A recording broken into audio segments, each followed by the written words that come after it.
Welcome to Ancient Wisdom, a sanctuary where timeless wisdom guides you into deep, restful sleep. Let the wisdom of the ages quiet your mind, ease your worries, and carry you gently into the night. If you're here to relax, reflect, and drift into peaceful slumber, you're exactly where you need to be. Before you get too cozy, take a moment to like this video and subscribe to the channel. It really helps me bring more soothing content your way. Also, I'd love to know, where are you tuning in from, and what time is it for you right now? Share in the comments below. Now, settle in, get comfortable, and let the wisdom of the ages guide you into deep, restful sleep. Here are 10 key ideas to stop living for others and start living for yourself. What if I told you the secret to happiness is to stop chasing it? That the harder you try to please others, the further you push your own joy away. These 10 transformative ideas will not only challenge everything you've been told, but could completely change the way you live your life. Think about it. Why are so many people unhappy despite doing everything right? They achieve success, follow the rules, and seek approval, yet feel stuck. The answer is simple. They're living for others, not for themselves. Imagine breaking free from this cycle. What if you could stop caring about what others think, find purpose in every moment, and finally take control of your own happiness? These 10 ideas don't just make promises. They'll reveal why you've been stuck and how to truly live authentically. Here's the thing. These ideas aren't just philosophical musings. They're actionable steps. We'll explore why external approval breeds unhappiness, how courage transforms your life, and why your past doesn't have to dictate your future. But more importantly, we'll uncover why freedom lies in embracing who you are right now. By the end, you'll have a roadmap to start living for yourself and unlocking a life of true fulfillment. Let's dive in. 1. External approval breeds unhappiness. Caring too much about others' opinions is like handing them the keys to your freedom. When you seek external approval, you become a prisoner of their expectations, constantly trying to mold yourself into what they deem acceptable. The result? A life filled with frustration and dissatisfaction, because no matter how hard you try, you can never truly please everyone. Living for others means sacrificing your own dreams, values, and happiness on the altar of their judgment. It's a losing battle.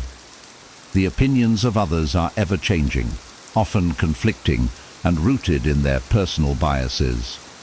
Basing your self-worth on such an unstable foundation leaves you feeling unfulfilled and disconnected from your true self. Freedom lies in breaking this cycle. When you stop chasing approval, you gain the clarity to focus on what truly matters to you. You unlock the power to make choices that align with your authentic desires, rather than conforming to societal pressures. The irony is, when you live for yourself, you often gain the respect and admiration of others, not by chasing it, but by being unapologetically you. Free yourself from the chains of external validation. Your happiness is too valuable to leave in the hands of others. 2. Happiness requires courage. Happiness isn't something handed to you, it's something you have to fight for. And the biggest battle? The courage to be disliked. It's a tough pill to swallow, but if you constantly strive to meet societal expectations, you'll never live authentically. True happiness requires the boldness to stand firm in your values, even when it means facing criticism or rejection. Think about it. How often have you silenced your true thoughts or desires just to avoid conflict or gain approval? Each time you do, You chip away at your authenticity. But living this way is exhausting and unfulfilling. The people whose opinions you're so desperate to manage often don't notice or care as much as you think. The moment you embrace the courage to be disliked, something incredible happens. You feel free. You realize you don't need everyone to agree with or approve of you to feel good about yourself. This courage allows you to set boundaries, pursue your passions, and live in alignment with your values. It's not about being defiant, it's about being true to yourself. The path to happiness is paved with moments of bravery. Choose courage over conformity, and you'll unlock a life filled with meaning and joy. 3. Goals. Shape emotions. Your emotions don't just happen, they are closely tied to your goals. Every feeling you experience, whether it's joy, frustration, or disappointment, stems from your perception of progress toward what you value most. When your goals are aligned with your authentic self, your emotions act as motivators, guiding you forward. But when you chase unattainable goals, like trying to please everyone or seeking universal approval, negative emotions inevitably take over. Consider this. If your goal is to earn validation from others, you'll always feel like you're falling short. Approval is fleeting and subjective, leaving you in a constant state of anxiety and frustration. On the other hand, when you focus on achievable, meaningful goals that resonate with your true desires, emotions like satisfaction and confidence naturally emerge. The key is to set goals that align with your values, not society's expectations.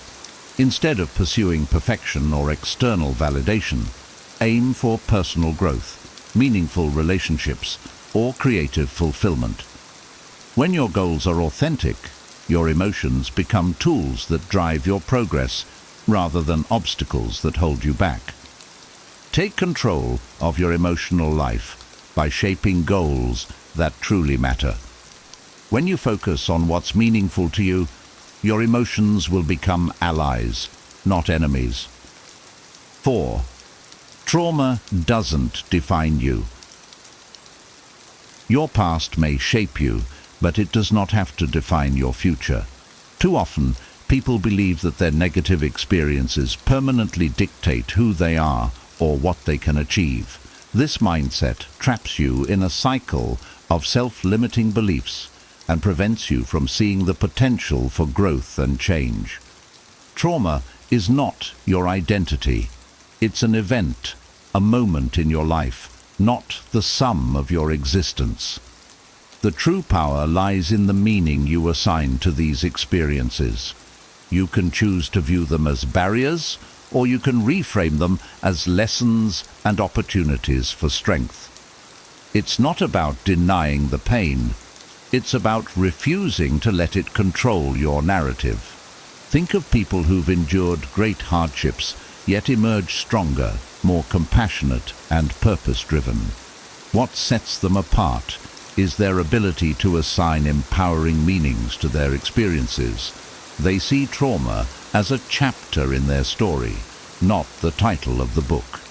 You hold the pen to your life. Rewrite the narrative in a way that serves you, not one that keeps you stuck.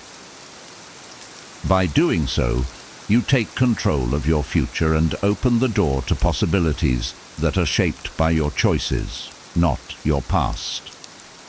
5. Relationships. Thrive on contribution, not competition. When your relationships are built on the need for approval, they become exhausting competitions. You constantly compare yourself, wondering if you're liked enough, doing enough, or measuring up to some invisible standard. This mindset creates a transactional dynamic where the goal isn't connection, but validation. Over time, these relationships feel hollow, draining, and unfulfilling.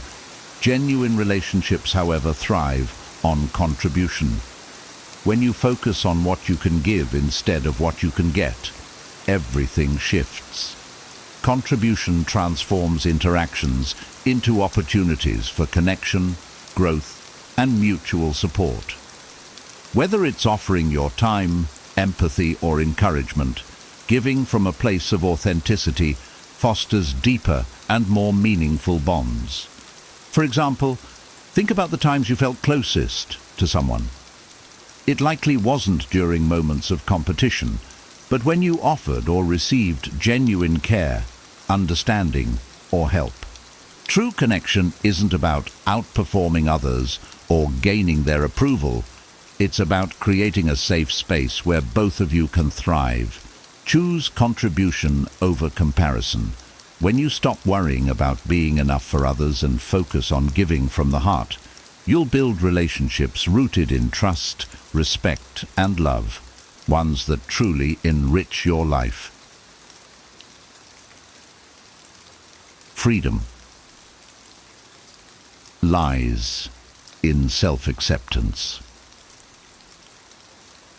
Living according to others' standards is like wearing a mask. It hides your true self and limits your freedom. When you measure your worth by external validation, you become trapped in a never-ending cycle of trying to please others, constantly adjusting yourself to fit their expectations. True liberation comes when you step away from this cycle and embrace self-acceptance. Self-acceptance doesn't mean settling for who you are today. Instead, it means recognizing your intrinsic value while acknowledging areas for growth. It's about knowing that your worth isn't tied to your achievements, appearance, or how others perceive you.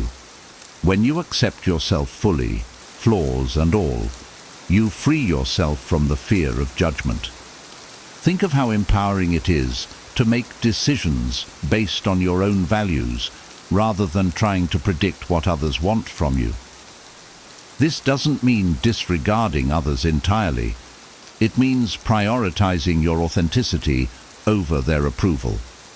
The irony is that people often respect you more when you're unapologetically yourself, because it shows confidence and integrity. True freedom begins when you accept yourself as you are and live according to your own terms. It's not just about being happy, it's about being whole. 7. Unhappiness as a strategy. Unhappiness often feels like something that happens to us, but in many cases, it's a strategy we unconsciously use to avoid taking action or confronting change. By holding on to dissatisfaction, we create a buffer against the risk of failure or rejection. It becomes an excuse to stay in our comfort zone, even if that comfort zone is making us miserable. For example, consider someone who constantly complains about their job but never applies for new opportunities. The unhappiness serves a purpose. It justifies staying put because the fear of failure or the unknown outweighs the desire for change. Similarly, clinging to unattainable goals like perfection or universal approval creates a cycle of frustration that keeps us stuck. Breaking free from this strategy requires courage and self-awareness. Ask yourself, what purpose is my unhappiness serving? What am I avoiding? Often the answers reveal that taking action, even imperfectly, is less scary than you've imagined. Unhappiness isn't meant to be a permanent state. It's a signal that something needs to change. Don't let it become your default strategy for avoiding risk. Instead, use it as a motivator to reevaluate your goals. Take purposeful action and step into a life of greater fulfillment and joy. 8. Happiness is in helping. True happiness isn't found in chasing personal achievements or seeking constant validation. It emerges when you contribute to the well-being of others. Helping others without expecting anything in return fosters a sense of purpose, connection, and fulfillment that material successes often cannot provide. Think about a time when you offered genuine help to someone, a friend in need, a stranger you assisted, or a loved one you supported. The joy you felt wasn't tied to recognition or reward. It came from the simple act of making a positive impact. This kind of happiness is enduring because it's rooted in meaning, not momentary pleasure. Helping others shifts your focus away from self-centered concerns and toward something greater. It creates a ripple effect. Your kindness inspires others, strengthens relationships, and builds a sense of community. Whether it's through small gestures or significant contributions, each act of giving reinforces your value and interconnectedness with the world around you. Happiness isn't about what you get, it's about what you give. By prioritizing service over selfishness, you align yourself with a deeper sense of purpose and unlock a lasting, fulfilling form of joy. Helping others isn't just a moral act, it's a path to your own well-being. 9. You are intrinsically valuable.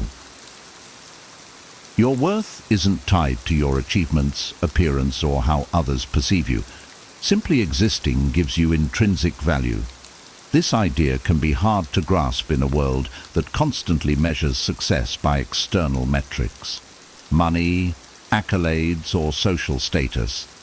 But it's a truth that sets you free when fully embraced. Imagine a newborn baby. They contribute nothing to society in terms of productivity, yet their value is undeniable. Why? Because every person has worth, independent of what they do or achieve. This same principle applies to you. Your existence has a ripple effect. You impact others in ways you may never realize. A kind word, a shared smile, or simply being present can have profound effects on the people around you. When you recognize your intrinsic value, you stop seeking validation from others. You no longer feel the need to prove your worth through endless striving or comparison.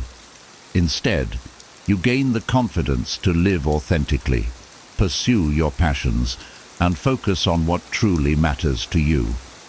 You are enough just as you are. Embracing this truth allows you to live with a sense of peace and purpose, free from the pressure to constantly prove yourself to the world. 10. Live in the present. Happiness isn't something you'll find at the finish line of a major goal or milestone. It's in the moments you experience along the journey. Too often, we get caught up in, "I'll be happy when," thinking, believing joy will come only after achieving success, securing approval, or reaching some future destination.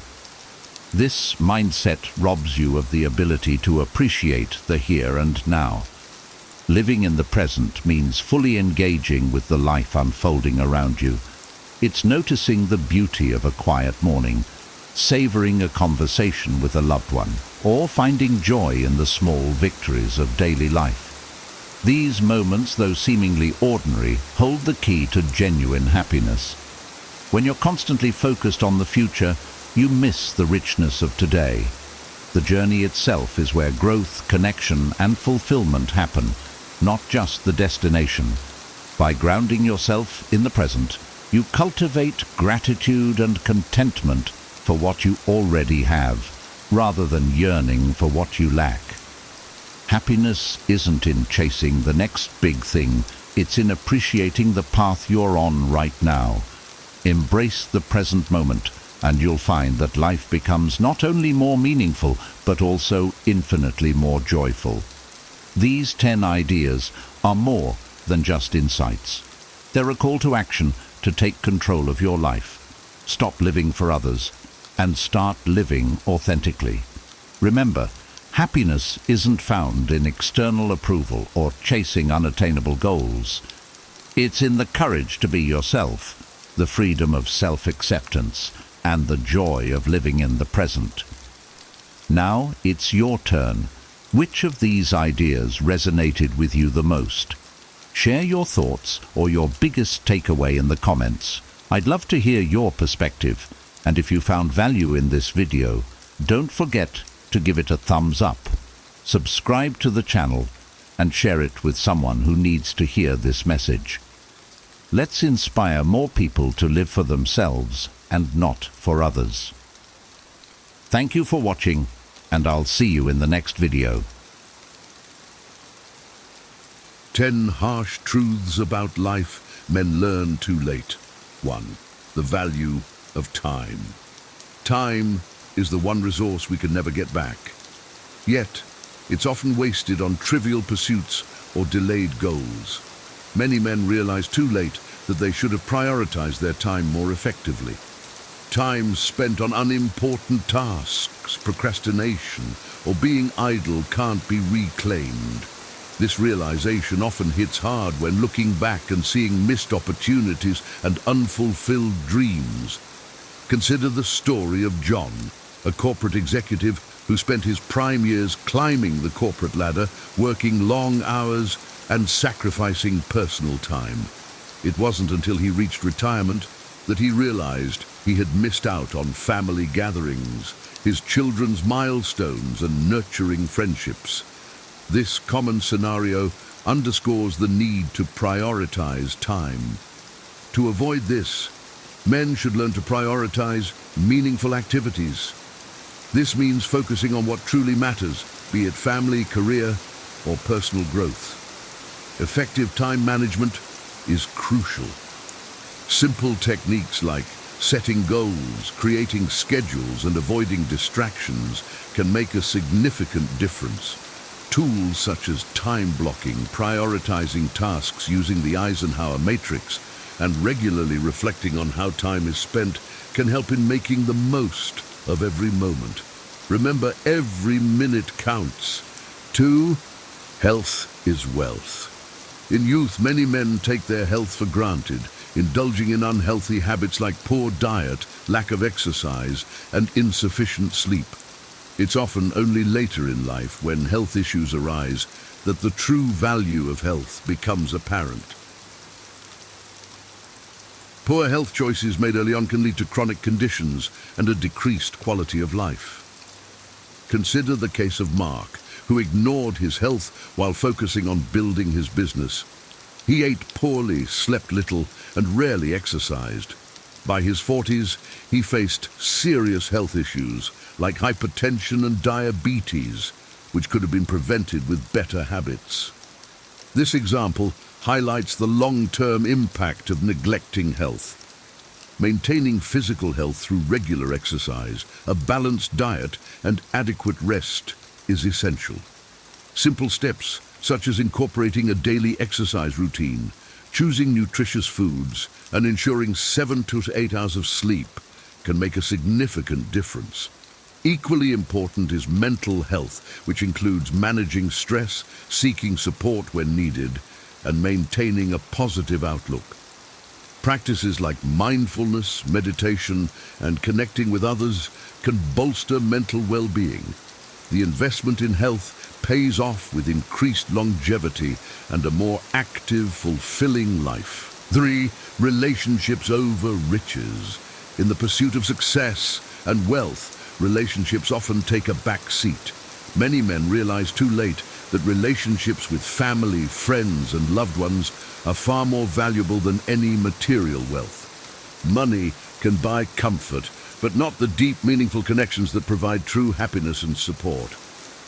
Take the story of Tom, who worked tirelessly to provide a luxurious lifestyle for his family, but found himself estranged from them due to his constant absence.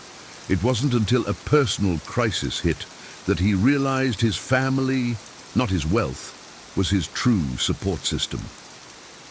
This realization came too late to mend some of the lost connections.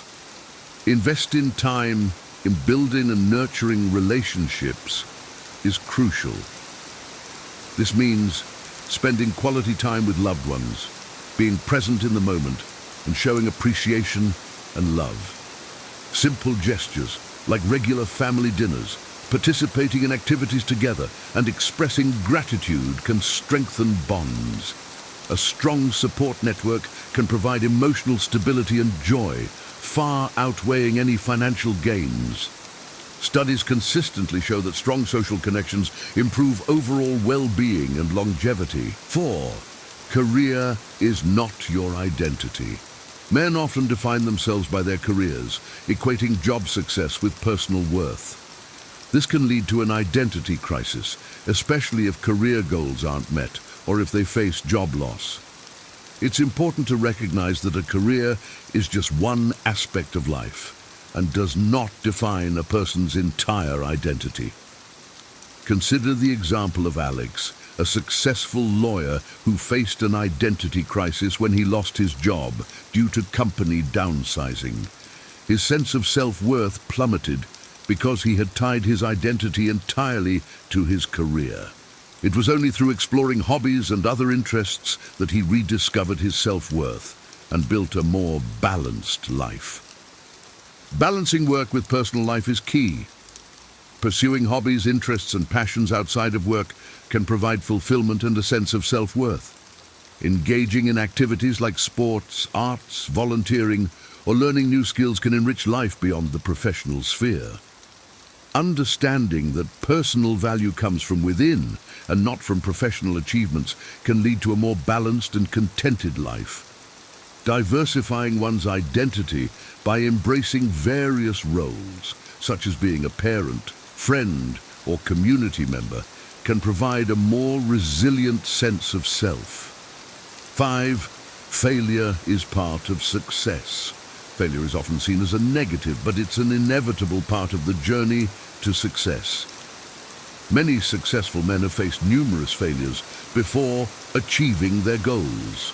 Understanding that failure is a stepping stone rather than a stumbling block can change one's perspective on setbacks. Consider the story of Steve Jobs, who was famously fired from Apple, the company he co-founded.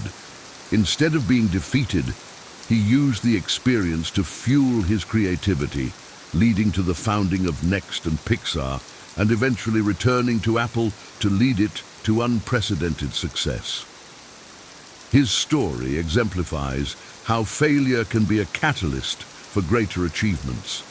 Learning from mistakes, being resilient, and persisting despite failures are essential qualities. Resilience can be built through a growth mindset where challenges are seen as opportunities to learn and improve. Famous examples like Thomas Edison, who failed countless times before inventing the light bulb, demonstrate that persistence pays off.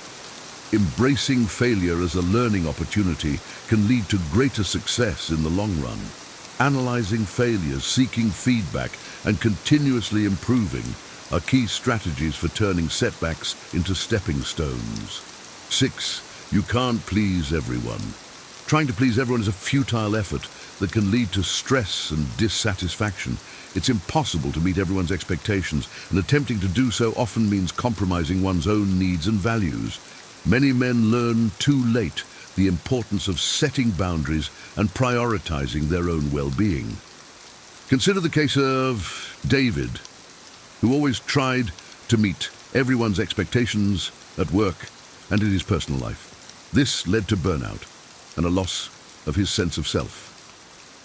It wasn't until he learned to set boundaries and prioritize his own needs that he found true satisfaction and balance. Personal satisfaction and happiness should be the primary goals. This means making decisions based on one's own values and desires rather than seeking external approval. Learning to say no, understanding one's limits, and prioritizing self-care are essential skills. Dealing with criticism and standing up for oneself are necessary skills for maintaining integrity and personal fulfillment. Building assertiveness can help in communicating needs and setting boundaries effectively. 7. The importance of financial literacy. Financial literacy is often overlooked until financial problems arise. Understanding how to manage money, invest wisely, and plan for the future is crucial for financial stability and freedom. Many men realize too late the importance of budgeting, avoiding debt, and saving for retirement. Take the story of Jim, who lived paycheck to paycheck despite earning a good salary. It wasn't until he faced a financial crisis that he learned the importance of financial literacy. By then, he had accrued significant debt and had no savings, making recovery difficult. Basic financial literacy includes creating and sticking to a budget, understanding investment options, and knowing the risks and benefits of different financial products. Financial education can start with simple steps like tracking expenses, understanding interest rates, and building an emergency fund. Avoiding high-interest debt and planning for long-term financial goals can prevent financial crises and ensure a secure future. Resources like financial advisors, online courses, and financial literacy programs can provide valuable knowledge and tools for managing finances effectively. Order to this 8. Change is inevitable. Life is constantly changing, and the ability to adapt is crucial. Many men resist change, preferring the comfort of familiarity. However, change is inevitable and often brings new opportunities. Embracing change and being flexible can lead to personal and professional growth. Consider the example of Rob, who resisted adopting new technologies in his job. As the industry evolved, he found himself struggling to keep up, eventually leading to job loss. It was only when he embraced continuous learning and adaptation that he was able to find a new, fulfilling career path. Viewing challenges as opportunities rather than obstacles can make a significant difference. Developing adaptability skills and maintaining a positive attitude towards change can help navigate life's uncertainties more effectively. Strategies for embracing change include continuous learning, staying open to new experiences, and practicing flexibility in thinking and actions. Building a mindset that welcomes change can turn potential disruptions into opportunities for growth and innovation. 9. Happiness comes from within. True happiness is not dependent on external circumstances, but comes from within. Many men spend their lives chasing external achievements and possessions, believing they will bring happiness.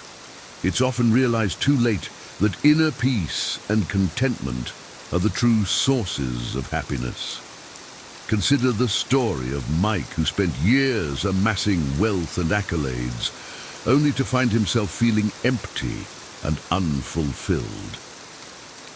It was through introspection and personal growth that he discovered true happiness came from within, not from his external successes. Self-awareness and mindfulness are key to achieving inner happiness. Practices such as meditation, journaling, and self-reflection can help in understanding one's own needs, desires, and emotions. Cultivating a positive mindset, practicing gratitude, and focusing on personal growth can lead to lasting contentment. Pursuing activities that bring joy and fulfillment rather than those that merely impress others is essential for true happiness. Building strong, internal foundations of self-worth and contentment can withstand external changes and challenges. 10. Legacy matters. In the grand scheme of life, the legacy one leaves behind is what truly matters. Many men realize too late that their actions and contributions have a lasting impact on others. Thinking about the legacy one wants to leave can guide life choices and actions. Consider the example of Sam, who spent most of his life focused on personal gain. It wasn't until he faced a major health scare that he began to think about his legacy. He started volunteering, mentoring younger colleagues, and focusing on making a positive impact, realizing that these contributions brought him more fulfillment than any personal achievements. Making positive contributions to society, helping others, and living a meaningful life can create a lasting legacy. Reflecting on the impact of one's actions and striving to make a difference can lead to a more fulfilling and purposeful life. Legacy-building activities can include volunteering, mentoring, creating or supporting charitable initiatives, and making a positive impact in everyday interactions. Thinking long-term and focusing on the greater good can guide actions towards making a meaningful and lasting contribution to the world. Conclusion. These harsh truths often come with age and experience. Recognizing them early can lead to more informed and meaningful choices. Prioritizing time, health, relationships, and personal fulfillment over material gains and external validation can lead to a more balanced and contented life. Embracing failure, change, and financial literacy, while understanding that true happiness comes from within, can help navigate life's challenges more effectively. Ultimately, thinking about the legacy one leaves behind can guide actions towards making a positive impact. 10 terrible signs. You're ignoring your own needs and how to deal with this problem.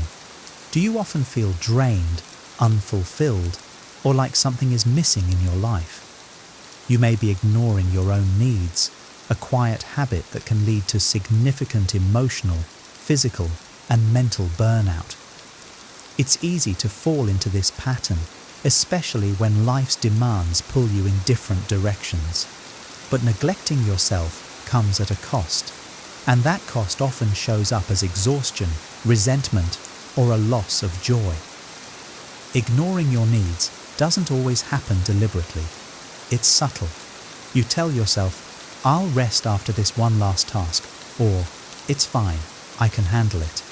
Before long, these small choices add up, and you find yourself disconnected from what truly matters to you.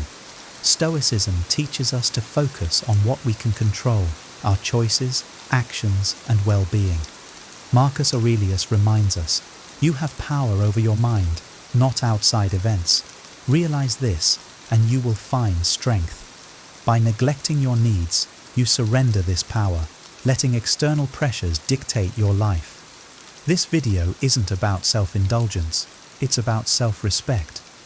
Taking care of yourself isn't selfish, it's essential. As Seneca said, "A man is as unhappy as he has convinced himself he is." Recognizing the signs of neglect and reclaiming your sense of self can lead to a more balanced, fulfilling life. In the next sections, we'll explore 10 terrible signs that you might be ignoring your own needs and how to address them. With each point, we'll draw on Stoic wisdom to guide you toward a life of harmony and self-awareness. Let's dive in with the calm and clarity the Stoics cherished, ready to face the truth with courage and wisdom. 1. Constantly prioritizing others over yourself. Do you find yourself always putting others' needs ahead of your own? Whether it's family, friends, or co-workers, you might be giving so much that you leave little time or energy for yourself. This behavior often stems from a desire to help or avoid disappointing others, but over time, it can drain you emotionally and physically. Imagine this: a colleague asks for help on a project, and you say yes, even though your own workload is already overwhelming. Or a friend constantly calls on you for support, yet you rarely share your own struggles. While generosity is virtuous, an unbalanced approach leaves you depleted and unfulfilled. Stoicism emphasizes the importance of balance and self-control. Marcus Aurelius wrote, "Waste no more time arguing about what a good man should be. Be one." Being good includes honoring your own limits. If you give endlessly to others at the expense of your well-being, you risk becoming resentful and ineffective in your relationships. The key is to prioritize without guilt. Ask yourself, am I saying yes out of obligation or because I truly want to help? Recognize that you cannot pour from an empty cup.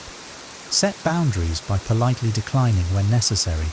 "I'd love to help, but I need to focus on my own responsibilities right now. By respecting your needs, you ensure that the energy you give to others comes from a place of abundance, not depletion. A wise person understands that tending to their well-being is not selfish. It's the foundation for meaningful and balanced relationships. Prioritize yourself as part of your commitment to living a virtuous, harmonious life. 2. Feeling drained without knowing why. Do you wake up tired or go through your day feeling drained, yet you can't pinpoint why? This exhaustion often stems from neglecting your own needs. When you constantly give your time, energy, and attention to others without replenishing yourself, your body and mind start to protest. Imagine agreeing to every obligation, helping a co-worker finish their project, attending social events out of obligation, or staying up late to manage household chores. You keep telling yourself it's fine, but each day feels harder and you can't seem to recover. This chronic fatigue isn't just physical, it's emotional and mental too. The Stoics remind us to take responsibility for what we can control. Marcus Aurelius said, "If you are distressed by anything external, the pain is not due to the thing itself, but to your estimate of it, and this you have the power to revoke at any moment." Feeling drained is often a sign that you've overestimated the importance of external obligations while undervaluing your own well-being. Pause and reflect on your daily habits. Are you saying yes to too many things? Are you giving yourself time to rest, reflect, and recharge? Start by setting small boundaries. Block out time for yourself on your calendar and treat it as non-negotiable. Say no to requests that don't align with your priorities. Energy is a finite resource. A wise person uses it wisely, ensuring they have enough to sustain themselves before offering it to others. By addressing the root causes of your fatigue, you not only regain your strength, but also your clarity and purpose. 3. Ignoring physical and mental health. Your body and mind are your greatest assets, yet ignoring your health is one of the most common ways people neglect their needs. Skipping meals, avoiding exercise, or brushing off stress and anxiety can seem harmless in the short term, but over time, these habits can take a serious toll. Picture this. You skip breakfast because you're running late, spend hours hunched over your desk without a break, and then collapse onto the couch at the end of the day, too tired to do anything but scroll on your phone.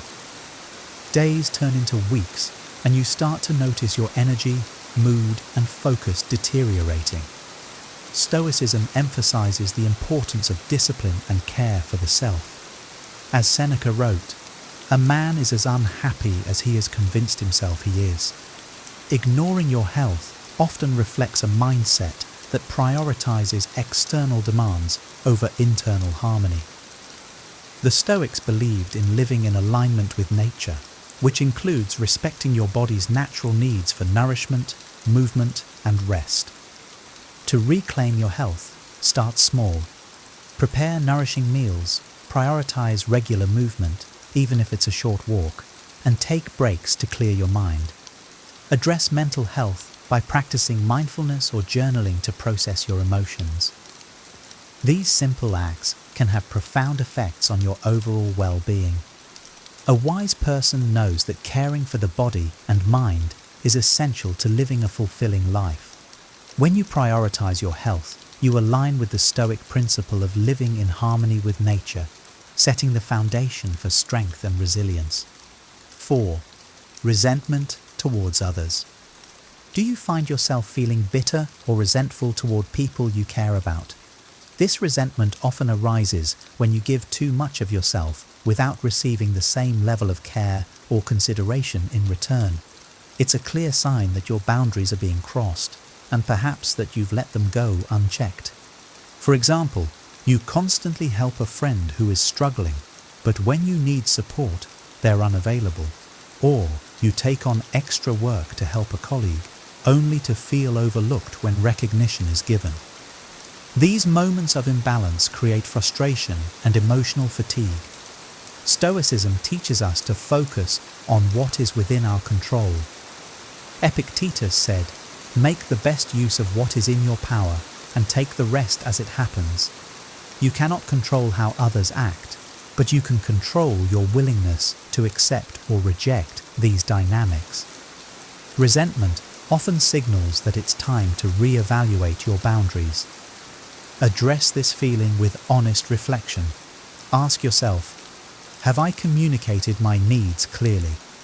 Often, others are unaware of how their actions or inactions affect you. Practice expressing your feelings calmly and constructively. I've noticed that I've been giving a lot of support lately, and I could use some in return.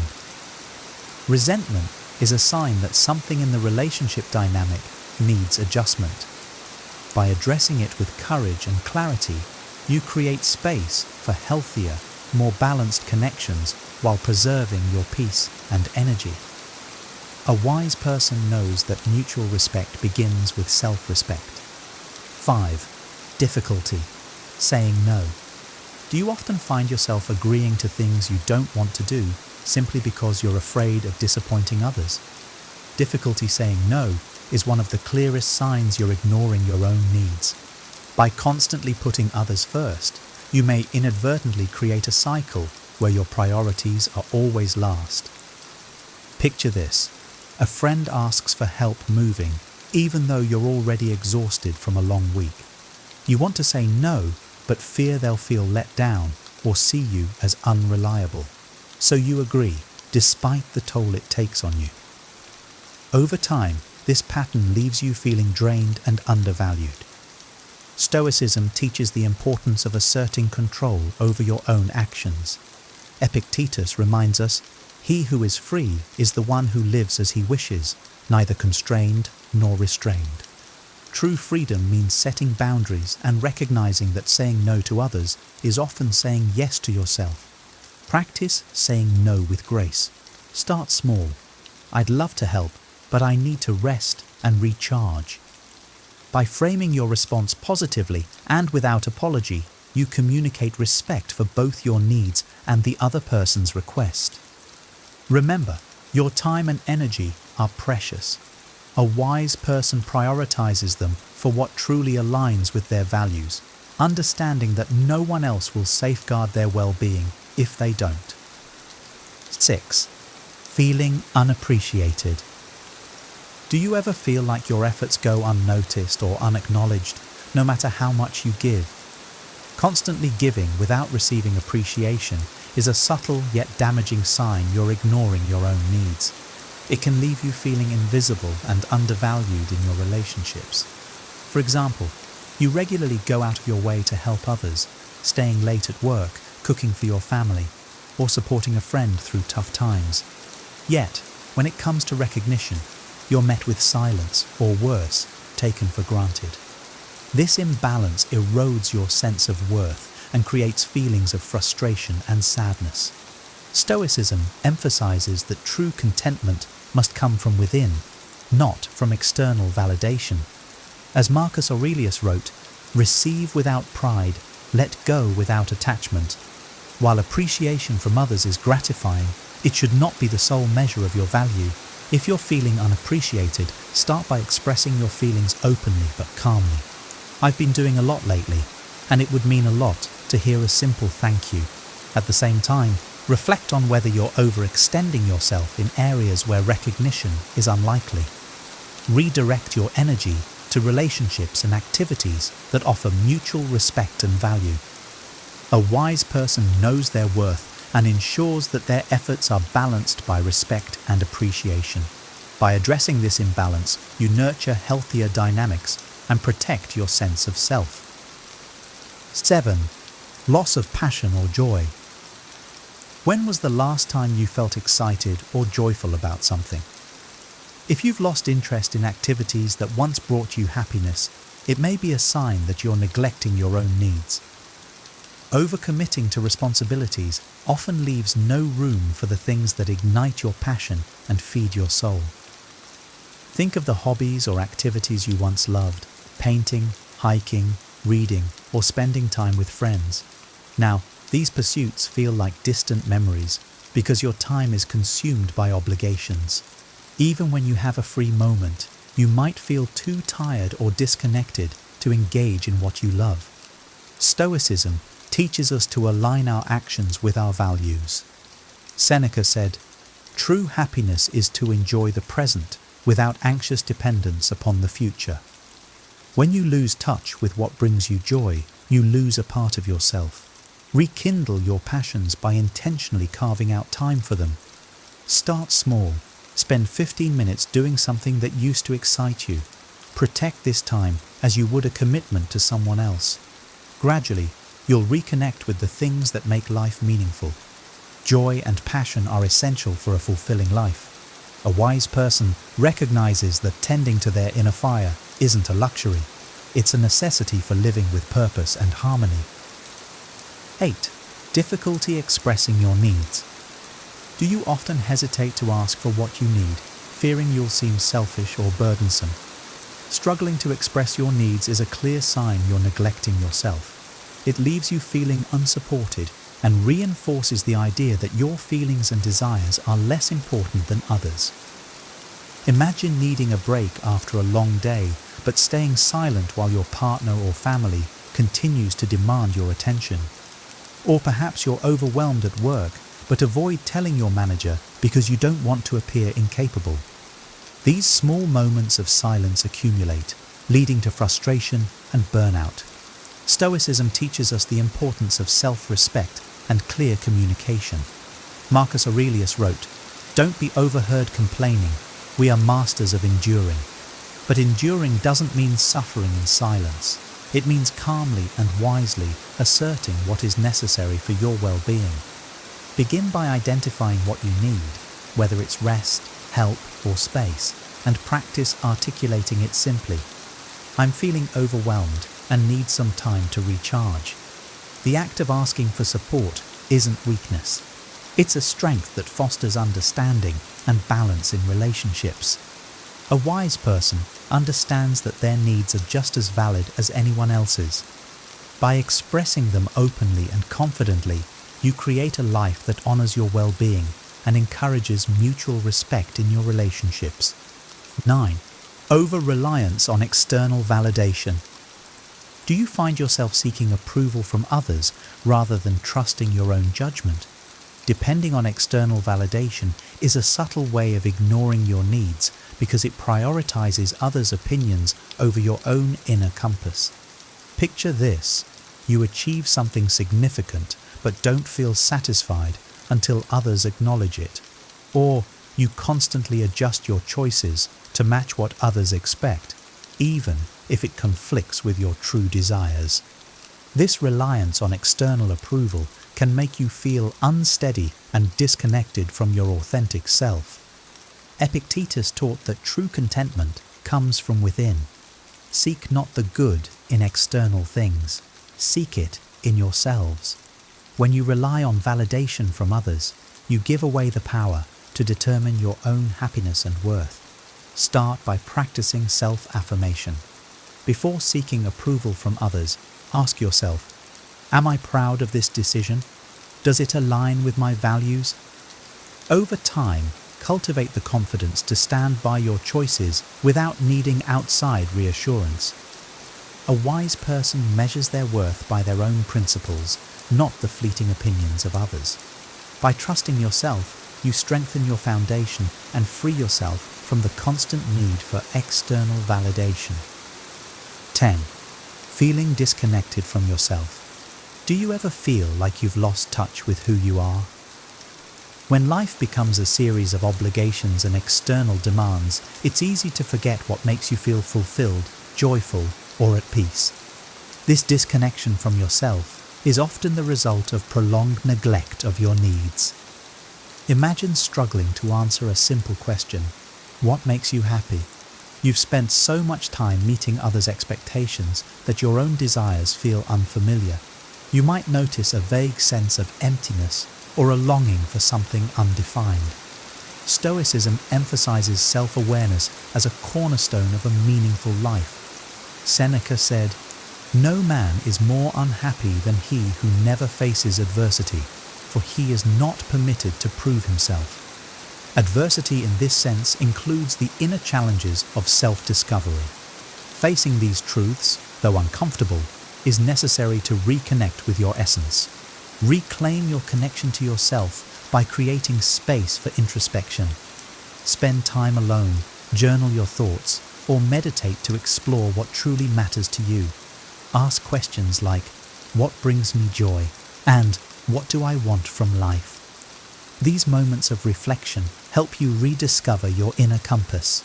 A wise person nurtures their relationship with themselves, understanding that self-connection is the foundation for a purposeful and fulfilling life. By listening to your inner voice, you realign with what truly matters and take the first step toward living authentically. Solutions: how to start meeting your needs. Ignoring your own needs can feel like a deeply ingrained habit, but it's never too late to reclaim your well-being. The Stoics teach us that self-mastery begins with awareness and deliberate action. Here are practical steps to help you prioritize your needs and create a more balanced, fulfilling life. 1. Practice self-awareness. The first step to change is recognizing the problem. Reflect on areas where you've been neglecting yourself. Ask, what do I truly need, and where have I been falling short? Journaling can be a powerful tool for uncovering patterns and reconnecting with your inner self. As Marcus Aurelius said, "Look within. Within is the fountain of good, and it will ever bubble up if thou wilt ever dig." 2. Set and maintain boundaries. Learn to say no without guilt. Recognize that by protecting your time and energy, you are honoring your own value. For example, if a request doesn't align with your priorities or capacity, respond with, "I can't commit to this right now, but I hope it works out for you." Boundaries are not selfish. They are essential for self-respect and sustainable relationships. 3. Schedule time for yourself. Treat self-care as a priority, not an afterthought. Block out time for rest, hobbies, or simple pleasures, and guard it as you would an important meeting. For instance, dedicate a morning each week to an activity that recharges you, like reading, walking, or meditating. This practice reinforces the Stoic ideal of living in harmony with nature and your inner self. 4. Communicate your needs. Expressing your needs isn't selfish, it's an act of self-respect. Practice clear, direct communication. "I'm feeling overwhelmed and need a moment to regroup." This clarity not only helps others understand you, but also strengthens your confidence in prioritizing yourself. 5. Reconnect with your passions. Rediscover the activities and pursuits that bring you joy. Whether it's painting, dancing, or spending time in nature, make space for what energizes and fulfills you. As Seneca advised, true happiness is to enjoy the present without anxious dependence upon the future. Embrace what makes you feel alive in the here and now. Your needs are not secondary, they are fundamental. Ignoring them might seem like a small sacrifice for the sake of others, but over time, it erodes your happiness, health, and sense of self. The good news is that you have the power to change this dynamic. As the Stoics teach, living a virtuous life requires balance, self-awareness, and intention. By recognizing the signs of neglect and taking deliberate steps to prioritize your well-being, you honor your value and reclaim your peace. You become not only a better friend, partner, and colleague, but also a stronger, more resilient individual. Take a moment today to reflect on your own needs. Commit to treating yourself with the same kindness and care you extend to others. True strength lies in living with harmony, and that harmony begins with you. Remember, as Marcus Aurelius said, dwell on the beauty of life.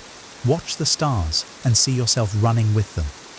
Reconnect with your own light and let it guide you to a life of balance and fulfillment. If you found this video helpful, please give it a thumbs up and subscribe to the channel for more wisdom and actionable insights to help you live a balanced and fulfilling life. Your support means everything and helps us continue creating meaningful content. We'd also love to hear from you. What resonated with you the most? Have you noticed any of these signs in your own life? Share your thoughts, experiences, or takeaways in the comments below. Let's start a conversation and support each other in prioritizing our well-being.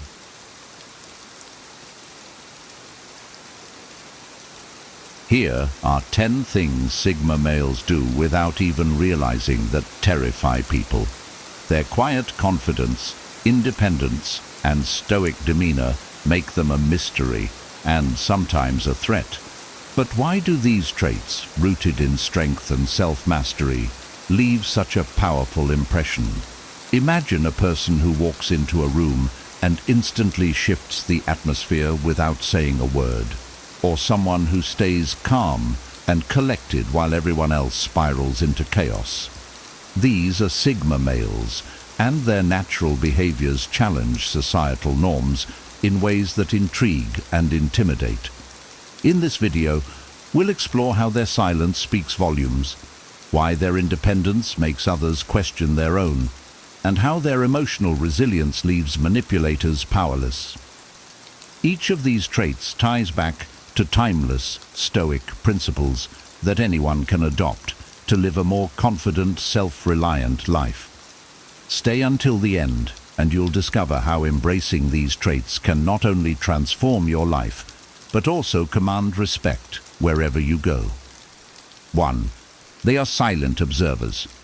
Sigma males possess a unique ability to silently observe their surroundings, absorbing details without the need for constant commentary. This trait often leaves others feeling uneasy, as silence can be more intimidating than words. In group settings, their quiet nature is mistaken for judgment or disinterest. However, this couldn't be further from the truth. Their observation is a form of understanding the world, a practice rooted in Stoic philosophy. By observing rather than reacting, they gain clarity and avoid unnecessary entanglements. For example, imagine a Sigma male in a team meeting. While others enthusiastically pitch ideas, he listens intently, occasionally jotting down notes. His silence might make others wonder if he's critiquing or planning something profound. In reality, he's simply processing the information to form a well-thought-out perspective. This behavior is powerful because it unsettles those accustomed to constant feedback or validation. The Sigma male's presence becomes a reminder that silence holds immense power. Stoicism teaches the value of listening and observing as tools for understanding. Sigma males unknowingly embody this principle, and it's their quiet confidence that can terrify others. Their demeanor speaks volumes, even when they choose not to utter a single word. 2. They value independence over conformity. Sigma males live life on their own terms, valuing independence over fitting into societal norms. They resist the pressure to conform, which often unsettles those who thrive on group validation or societal approval. To a Sigma male, being true to oneself is more important than blending in. This makes them unpredictable, as they refuse to follow the same paths others are conditioned to take. For instance, while most people may follow trends or pursue conventional career paths, a Sigma male might choose an unconventional route, such as becoming a digital nomad or pursuing a passion project. To others, this rejection of norms can appear rebellious or even threatening. It disrupts the status quo and forces people to question their own choices. This trait aligns deeply with Stoic philosophy, which emphasizes autonomy and self-reliance. Stoics believe that true freedom comes from within, not from external approval. Sigma males, often unknowingly, embody this mindset. They forge their own path without fear of judgment, leaving others intimidated by their unwavering self-assurance. Their independence isn't just a lifestyle, it's a statement that they answer only to themselves, which can terrify those who fear stepping outside the norm. 3. They are unaffected by criticism or praise. One of the most unsettling traits of a Sigma male is his emotional resilience.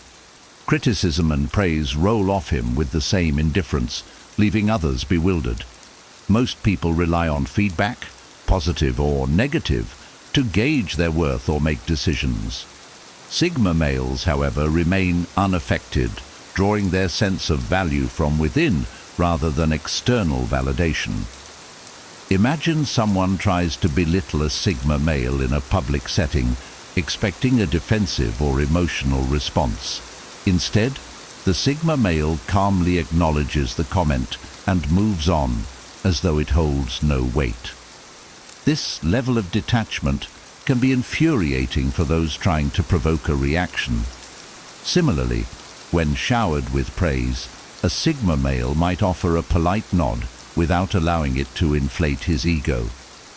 This emotional control is deeply rooted in Stoicism, which teaches that external opinions are outside our control and should not dictate our inner peace. By staying grounded, Sigma males avoid being swayed by the highs and lows of external judgment. To others, this emotional invincibility is both inspiring and intimidating. It signals a strength that cannot be manipulated, leaving people unsure of how to interact with someone so self-possessed. 4. They set boundaries without explanation. Sigma males are masters at setting boundaries, and they do so without the need to explain or justify their decisions. This trait often catches people off guard, as many are used to seeking approval or offering lengthy explanations for their choices. A Sigma male's firm yet silent boundary setting can feel abrupt or even intimidating to those who don't understand the importance of protecting one's energy. For instance, if a Sigma male feels overwhelmed by social obligations, he may decline invitations without offering a reason. To others, this might come across as cold or dismissive, but for the Sigma male, it's simply a matter of prioritizing his mental and emotional well-being. His ability to say no without guilt is a hallmark of his self-respect. This behavior is in line with Stoic teachings, which emphasize the importance of guarding one's inner peace. Stoics believe that we should focus on what truly matters and not be swayed by the demands of others. Sigma males embody this by valuing their time and energy above external pressures. Their ability to set boundaries so effortlessly can leave others feeling rejected or unsettled, even though it's not their intention. 5. They focus on purpose, not popularity. Sigma males are purpose-driven individuals who prioritize meaningful goals over social approval. They're not interested in being the center of attention or conforming to social hierarchies.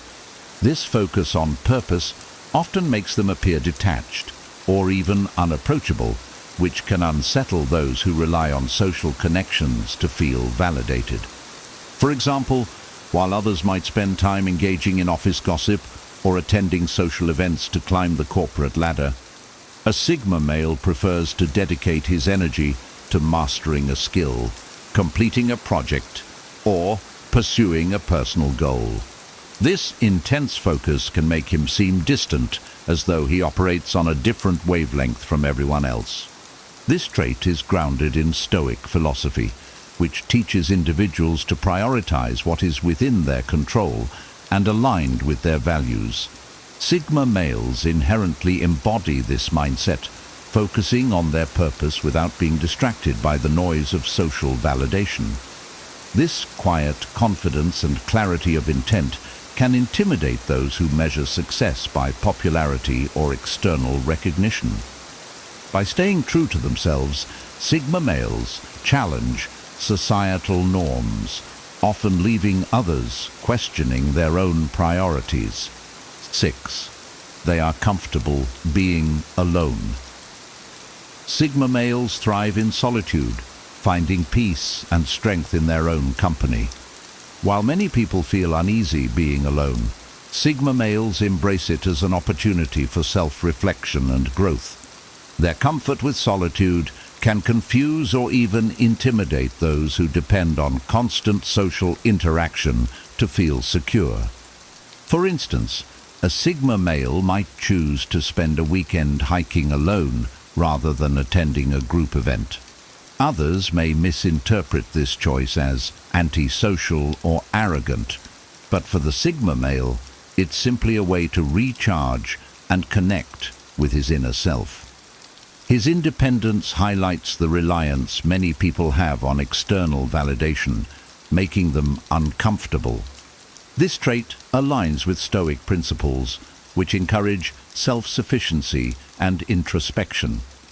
The Stoics believed that solitude is essential for cultivating inner strength and wisdom. Sigma males unknowingly embody this philosophy, demonstrating that true confidence comes from within. Their ability to find contentment in their own company is a stark contrast to societal norms, often leaving others both inspired and intimidated by their self-reliance. 7. They rarely seek validation. Sigma males have an innate ability to make decisions without seeking validation from others.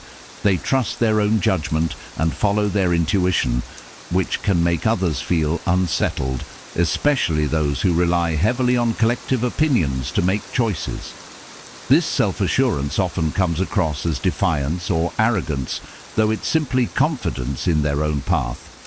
For example, a Sigma male might choose an unconventional career path, like starting a business or pursuing a creative passion, without worrying about what others think. His lack of concern for societal expectations can make others question their own reliance on external validation. People often feel intimidated by someone who doesn't need their approval to thrive. This independence is deeply rooted in Stoicism, which teaches individuals to focus on what is within their control and not be swayed by the opinions of others. Sigma males naturally embody this mindset, standing firm in their decisions without hesitation.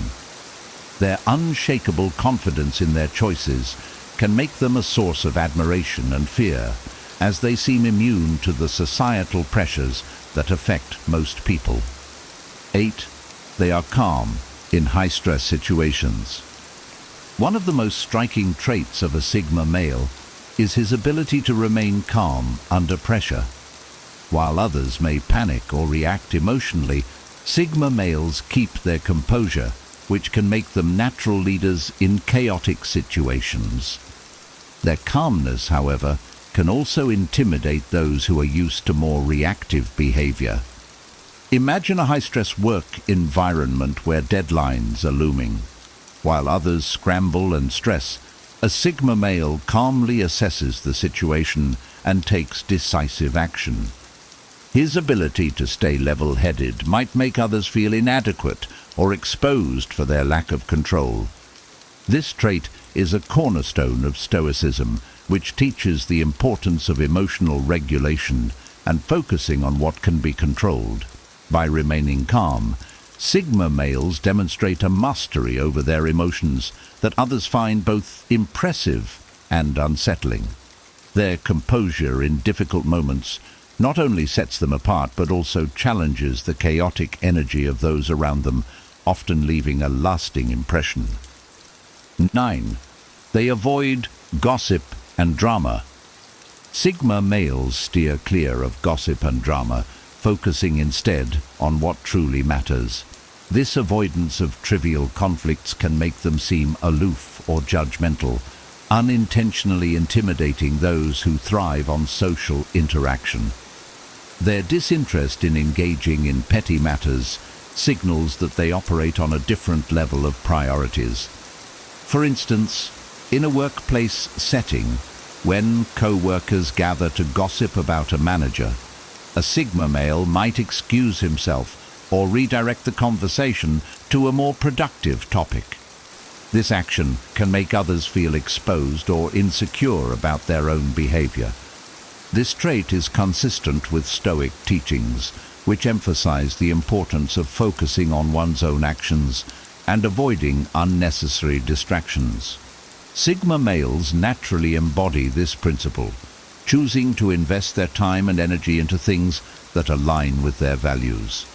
Their refusal to engage in gossip not only protects their peace, but also serves as a silent reminder to others of the futility of drama, which can be both inspiring and unnerving. 10. They see through manipulation. Sigma males have a sharp sense of perception that allows them to see through manipulation and deceit. This ability to recognize hidden motives often leaves manipulators feeling exposed and powerless, which can be terrifying for those who rely on such tactics to control others. For example, a Sigma male in a negotiation might sense when the other party is being disingenuous and calmly call them out or redirect the conversation. His refusal to play along with manipulative games can make others feel vulnerable as they realize their usual strategies won't work. This sharp perception is closely tied to Stoic philosophy, which values clarity of thought and truth-seeking. Stoics strive to see the world as it is, free from illusion or bias. Sigma males unknowingly live by this principle, cutting through deception with ease. Their ability to identify and disarm manipulation makes them formidable and intimidating to those who attempt to control them. By staying true to their values and principles, Sigma males project an aura of unshakable confidence that leaves a lasting impression. Sigma males embody traits that naturally command respect and at times unintentionally intimidate others. From their calm under pressure to their unwavering independence, these behaviors are rooted in timeless Stoic principles that anyone can adopt. By mastering self-reliance, emotional control, and focus, you can cultivate the same quiet confidence that sets them apart. If you found this video insightful, let us know in the comments which of these traits resonated with you the most. Are there any you've experienced yourself or noticed in others? Share your thoughts and takeaways. We'd love to hear from you. Don't forget to like this video if you found it helpful and subscribe for more content on self-improvement, Stoicism, and Sigma male wisdom. Share this video with someone who might benefit from these lessons. Thank you for watching, and we'll see you in the next one. Feeling unloved. Discover what it truly means and how to overcome it. In the intricate tapestry of human existence, love is a thread that weaves through every aspect of our lives. It is the foundation upon which we build our connections, our self-worth, and our understanding of the world. Yet there are times when love seems to elude us, leaving us feeling isolated and incomplete. This absence of love is more than just an emotional void. It is a powerful indicator that reveals deeper truths about ourselves and our lives. In this video, we will explore the profound implications of a lack of love. We will delve into the signs that indicate love's absence, reflect on how it affects our self-esteem and mental health, and examine the impact it has on our relationships. Through the lens of Stoic wisdom, particularly the teachings of Seneca, we will uncover how embracing solitude and focusing on self-improvement can transform this lack into a powerful opportunity for growth. Part 2. Reflection on Self-Worth. Part 1. Understanding the lack of love. To understand the absence of love, we must first define what love truly encompasses. Love is a multifaceted emotion, manifesting in various forms such as romantic love, familial love, friendship, and, most crucially, self-love. Each form of love plays a vital role in our lives, offering support, connection, and a sense of belonging. When one or more of these forms is absent, it can significantly impact our emotional well-being. Identifying the absence of love in your life involves a keen sense of self-awareness. Do you feel disconnected from those around you? Are you constantly seeking validation and approval from others? Do you struggle with feelings of unworthiness or inadequacy? These are all potential indicators that you may be experiencing a lack of love. It's important to recognize that these feelings are not uncommon, and acknowledging them is the first step towards addressing the underlying issues. A vivid example can be found in the story of Jane, a successful professional who seemed to have everything she needed.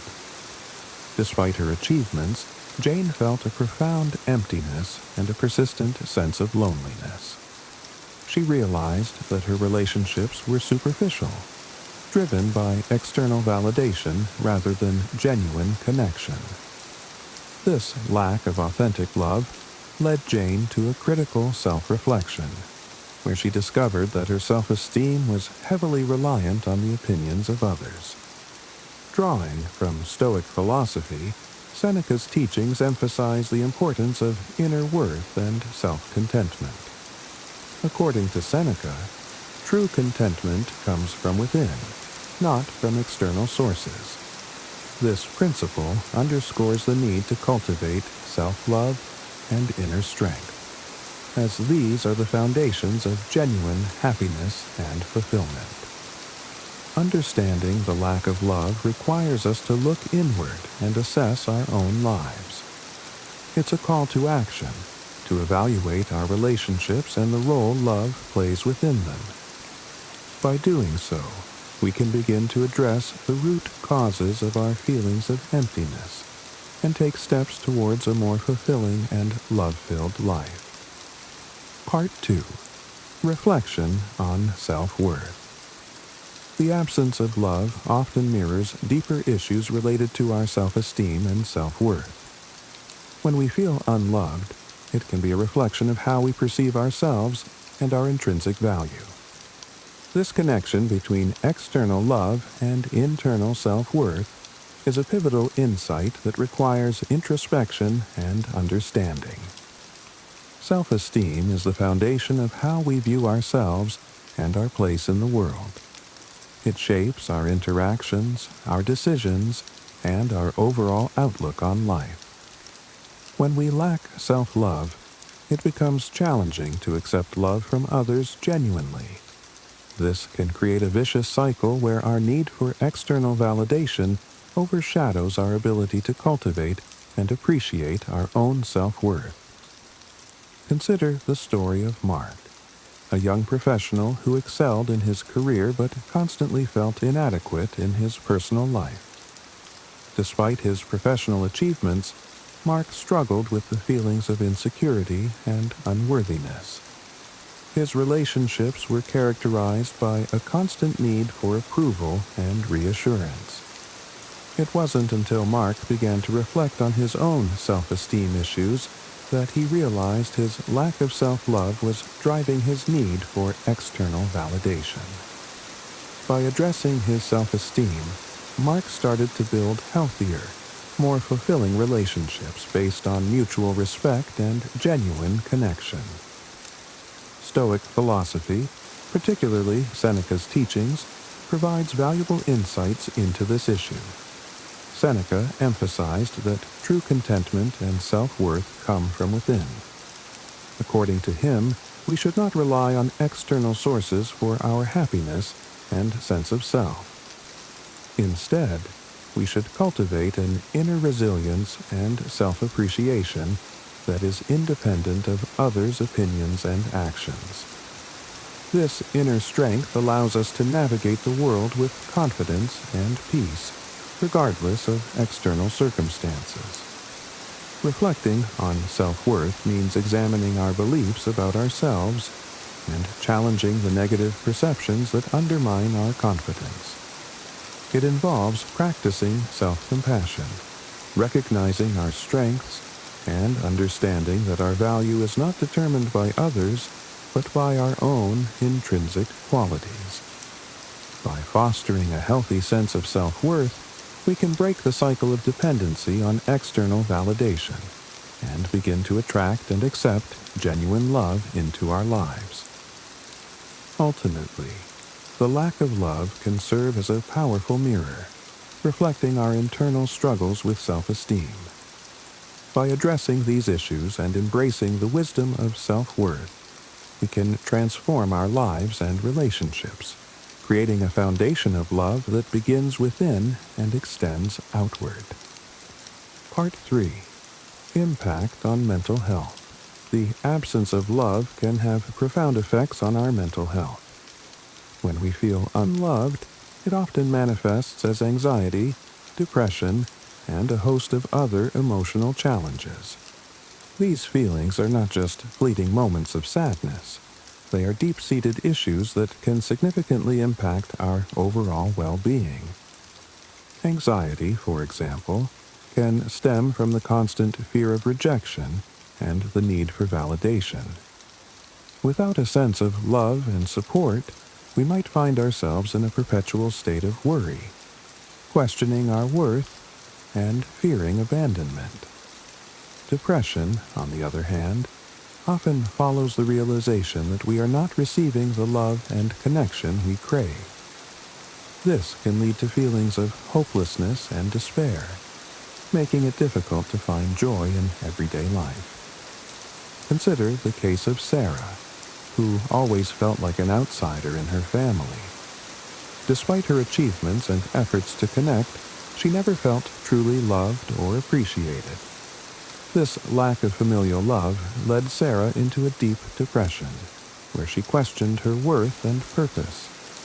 It wasn't until Sarah sought therapy and began addressing her mental health that she could see the patterns in her relationships and work towards healing. Stoic philosophy offers valuable tools for dealing with these emotional challenges. Seneca advised focusing on what is within our control and accepting what is not. This approach helps us manage our emotional responses and maintain inner peace, even in the face of external difficulties. By practicing mindfulness and cultivating resilience, we can better cope with the emotional impacts of feeling unloved.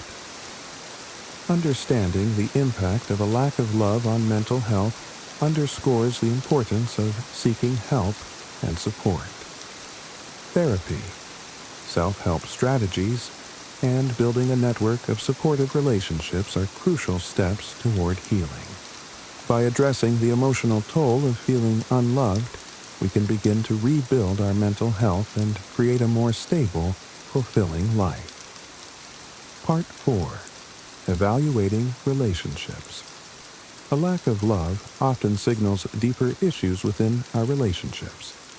Toxic relationships can exacerbate feelings of unworthiness and isolation. Identifying and addressing these unhealthy dynamics is essential for emotional well-being and personal growth.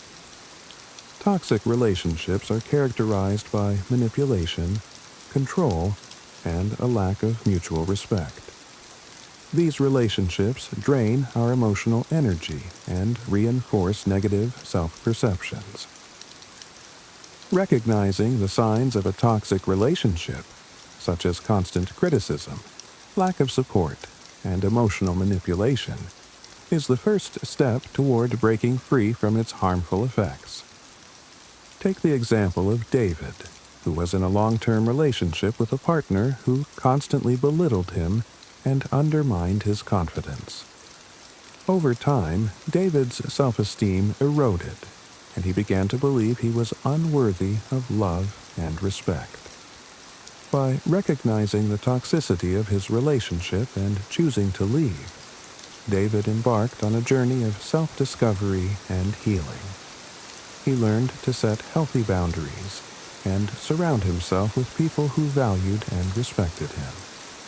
Seneca's wisdom teaches us the importance of choosing our companions wisely. According to Stoic principles, we should surround ourselves with individuals who uplift and inspire us, rather than those who bring us down. Setting healthy boundaries and recognizing red flags are crucial steps in fostering positive, supportive relationships. Evaluating our relationships involves honest self-reflection and courage. It means acknowledging when a relationship is detrimental to our well-being and taking steps to change it. By prioritizing our emotional health and seeking relationships built on mutual respect and genuine care, we can create a supportive environment that nurtures love and self-worth. Part 5. Self-improvement and growth. The absence of love presents a unique opportunity for self-improvement and personal growth. Instead of viewing it as a deficit, we can reframe it as a catalyst for positive change and self-discovery. Self-love practices are essential for building a strong foundation of self-worth. These practices include self-care routines, positive affirmations, and setting personal goals. By taking time to nurture ourselves, we cultivate a sense of inner peace and confidence that is not dependent on external validation. Consider the story of Emily, who, after a series of failed relationships, decided to focus on herself. She began a journey of self-improvement, taking up new hobbies, setting career goals, and practicing mindfulness. Through this process, Emily discovered her passions and built a strong sense of self-worth. When she eventually entered a new relationship, it was based on mutual respect and shared values, rather than a need for validation. Stoic philosophy encourages us to focus on what we can control: our actions, our thoughts, and our responses. By embracing this mindset, we can take proactive steps toward self-improvement. Whether it's through learning new skills, setting personal goals, or practicing gratitude, each step we take towards self-improvement strengthens our sense of self-love and worth. Personal development is a continuous journey. By committing to self-improvement, we not only enhance our own lives, but also attract healthier, more fulfilling relationships. As we grow and evolve, we create a life that reflects our true values and desires. Part 6. Embracing solitude. In our quest for love and connection, we often overlook the value of solitude. Embracing solitude can be a powerful tool for self-discovery and personal growth. It provides us with the space to reflect, recharge, and cultivate a deeper understanding of ourselves. Solitude is not about being lonely. It's about finding peace and contentment within ourselves. It allows us to disconnect from external distractions and focus on our inner world. This introspective time is essential for personal growth and self-awareness. Think of John, who, after a painful breakup, decided to spend time alone rather than jumping into another relationship. During this period of solitude, John practiced meditation, journaling, and self-reflection. He discovered his passions, set new goals, and built a strong sense of self-worth. When he was ready to enter a new relationship, it was from a place of confidence and self-assurance. Stoic practices such as mindfulness and meditation can help us embrace and benefit from solitude. By focusing on the present moment and cultivating a sense of inner peace, we can find strength and clarity in being alone. This inner tranquility allows us to approach life's challenges with resilience and composure. Embracing solitude means making time for ourselves and valuing our own company. It's about recognizing that our worth is not defined by our relationships but by our own intrinsic qualities. By finding contentment within ourselves, we can navigate life's ups and downs with grace and confidence. In conclusion, the lack of love can be a profound indicator of deeper issues within ourselves and our lives. By understanding and addressing these issues, we can transform this absence into an opportunity for growth and self-discovery. Reflecting on our self-worth, evaluating our relationships, and embracing solitude are essential steps in this journey. As we navigate this path, let us draw upon the wisdom of Stoic philosophy to cultivate inner strength and resilience. By focusing on what we can control and finding contentment within ourselves, we can create a life that is rich in love and fulfillment. Remember, the journey of self-discovery and growth is continuous. Each step we take brings us closer to a deeper understanding of ourselves and a more fulfilling life. Let us embrace this journey with courage and wisdom, turning the lack of love into a catalyst for profound personal transformation. Here are 12 reasons you must know why people secretly hate you. Ignoring these could cost you relationships, opportunities, and even your peace of mind. What if their resentment isn't random but stems from subtle actions you never realized you were making? Or worse, what if their dislike has nothing to do with you at all, yet still poisons the way they treat you? These hidden reasons are more common than you think, and failing to recognize them could leave you blindsided when it matters most. But it doesn't have to be this way. In this video, we'll explore 12 surprising reasons why people secretly hate you, backed by timeless Stoic wisdom. Each one will not only open your eyes to these invisible dynamics, but also empower you with practical tools to navigate them. By the end, you'll be armed with the clarity and confidence to protect your peace and rise above negativity. Let's begin. 1. Rumors and gossip. I remember the first time I realized how damaging gossip could be. It was during a tough period in my life when I worked hard to establish my reputation in a new job. Things were going well until I overheard whispers that painted me in a completely different light. Someone had shared a rumor, twisting my words and intentions, and suddenly I felt like I was walking on eggshells around everyone. People avoided me, and I could see the change in their expressions. It hurt deeply because the story wasn't true, but I had no way to stop it. At first, I wanted to confront the person who started it, to set the record straight, but something inside me held back. I realized that no matter how hard I tried, I couldn't control what others said or believed. That's when I turned to a piece of Stoic wisdom from Marcus Aurelius. If it is not right, do not do it. If it is not true, do not say it. I decided to focus on living in a way that proved the rumors wrong, letting my actions speak louder than any gossip. It wasn't easy. There were days when I wanted to scream, "That's not who I am," but instead, I kept showing up with integrity, doing my best and staying kind, even to the person who had wronged me.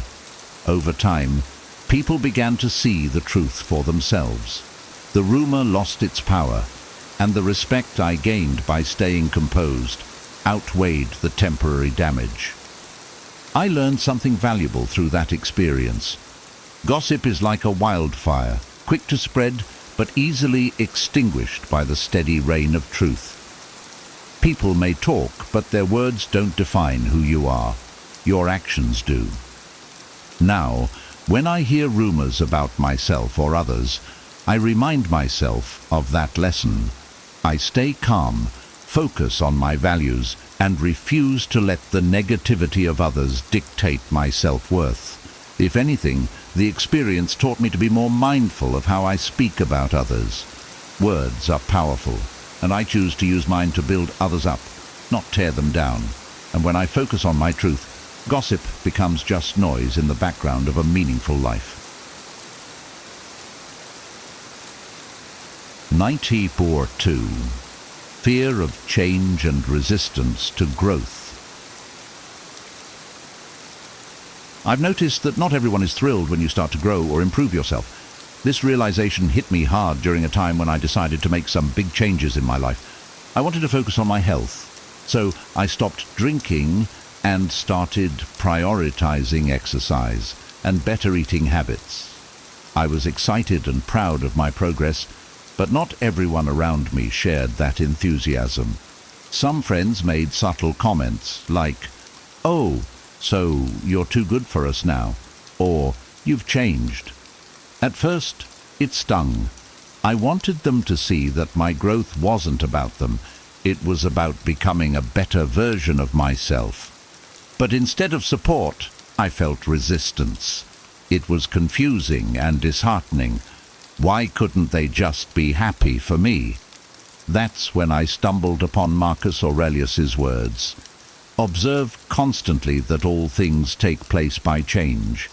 It reminded me that change is natural, even necessary, and not everyone is ready to embrace it. When we grow, it often shines a light on the areas where others feel stuck. It's not that they hate you, they hate the reminder that they're not moving forward themselves. I started to approach these situations differently. Instead of feeling hurt or defensive, I tried to understand their perspective. Maybe they were scared of being left behind or afraid to confront their own need for change. I also reminded myself that their feelings were outside my control. What I could control was my response, and I chose to keep growing. I stopped apologizing for my progress. I learned to let go of relationships that felt more like anchors than sails. Most importantly, I realized that true friends will celebrate your evolution, not resist it. And those who don't? They're fighting their own battles, and that's okay. Now, whenever I face resistance to my growth, I think of it as a compliment in disguise. It means I'm doing something right. Change is uncomfortable, not just for me, but for those watching, and that's part of the process. The best thing I can do is keep moving forward, living authentically, and inspiring others to do the same, whether they're ready for it or not. 3. Misunderstandings and ineffective communication. I can't count the number of times a simple misunderstanding has caused unnecessary tension in my relationships. One incident sticks out clearly. I was texting a friend about meeting up, and I replied with a short, "Sure, whatever works." To me, it was casual and flexible, but to them, it sounded cold and dismissive. The next time we talked, they were distant, and I couldn't figure out why until they brought up the text. It shocked me how something so small had been interpreted so differently from how I intended. That moment taught me a valuable lesson. The way we express ourselves and how others perceive it are often two very different things. Miscommunication isn't just about words. It's about tone, timing, and even body language. A misplaced word or a misunderstood look can create walls of resentment before we even realize it. Stoic wisdom has been a guide here. Epictetus once said, "We have 2 ears and 1 mouth so that we can listen twice as much as we speak." That advice has helped me approach communication more thoughtfully. When conflicts arise, I try to step back and consider, what did they hear versus what I meant to say? This mindset has been a game changer in resolving misunderstandings before they escalate. Now, I make a conscious effort to clarify my intentions, especially in sensitive situations. I've also learned the value of asking questions rather than making assumptions. If someone seems upset, I'll ask, "Did I say something that upset you?" Or, "How did that come across to you?" This openness has helped me bridge gaps and avoid unnecessary resentment. Of course, misunderstandings still happen. It's part of being human. But I've found that practicing active listening and showing empathy can make all the difference. When I take the time to hear someone out, even when I disagree, it shows that I value their perspective. Most conflicts rooted in miscommunication can be resolved with patience and a willingness to understand. Looking back, I realize that many of my past conflicts could have been avoided with better communication. It's not always easy, but striving for clarity and compassion in my interactions has strengthened my relationships and brought more peace into my life. 4. Envy and jealousy. I used to think that if I worked hard and treated people with kindness, I'd naturally earn their support and goodwill. But life has a funny way of proving otherwise. I'll never forget when I received a promotion at work that I had worked tirelessly for. Instead of celebrating with me, one of my closest colleagues became distant and cold. At first, I thought I'd done something wrong, but over time, it became clear. It wasn't about me at all. It was about them. Envy and jealousy are strange emotions. They can turn admiration into contempt and respect into resentment. Stoicism gave me a new lens to view this. Marcus Aurelius said, "Don't worry about things outside your control." And the truth is, someone else's envy is entirely outside my control. I didn't create their feelings. Their dissatisfaction with their own life did. My success simply held up a mirror to their insecurities. It's not easy to deal with envy, especially when it comes from people you care about. At first, I tried to shrink myself, downplaying my achievements to avoid making them uncomfortable, but that only made me feel small and diminished my hard-earned success. Over time, I realized that hiding my light wasn't the answer. Instead, I began to focus on staying grounded in my values, working hard, being kind, and supporting others in their journeys. When I encounter envy now, I remind myself that it's not a reflection of who I am, but of what the other person is struggling with. I also try to respond with compassion. Instead of taking their behavior personally, I look for ways to encourage and uplift them, showing them that my success doesn't take away from theirs. Envy is a powerful emotion, but it's one that people must deal with on their own terms. My role is to keep moving forward, staying true to my path, and not letting others' insecurities hold me back. In the end, I've learned that my achievements don't just belong to me. They're also opportunities to inspire others, even if they don't see it that way right away. And that perspective keeps me focused on the bigger picture. 5. Lack of recognition. One of the most painful experiences I've had was feeling invisible in a group where I worked so hard to contribute. I poured hours of effort into a project, ensuring every detail was perfect, only to watch someone else get all the credit. I smiled politely, but inside I felt a sharp sting of bitterness. Why didn't anyone notice what I had done? Why was my effort so easily overlooked? It's a natural human desire to want recognition for our hard work. When that acknowledgement doesn't come, it can breed resentment and even anger, not just toward those who overlooked us, but also toward anyone who seems to receive the recognition we crave. But the more I've studied Stoic philosophy, the more I've realized that seeking validation from others is a fragile foundation for happiness. Epictetus reminds us, don't allow your happiness to depend on something you may lose. Recognition from others is fleeting and often influenced by factors beyond our control. I've learned that the key to overcoming this sense of invisibility lies in shifting my focus inward. Instead of seeking external validation, I now strive to find fulfillment in the work itself. Did I do my best? Did I act with integrity? If the answer is yes, then I know my effort has value, even if no one else acknowledges it. That's not to say I don't still feel the pang of being overlooked sometimes. It's human. But I've also learned the importance of speaking up for myself when appropriate. Sometimes people simply aren't aware of what you've contributed, and a gentle reminder can make all the difference. Other times, I've had to accept that not everyone will notice or appreciate my work, and that's okay too.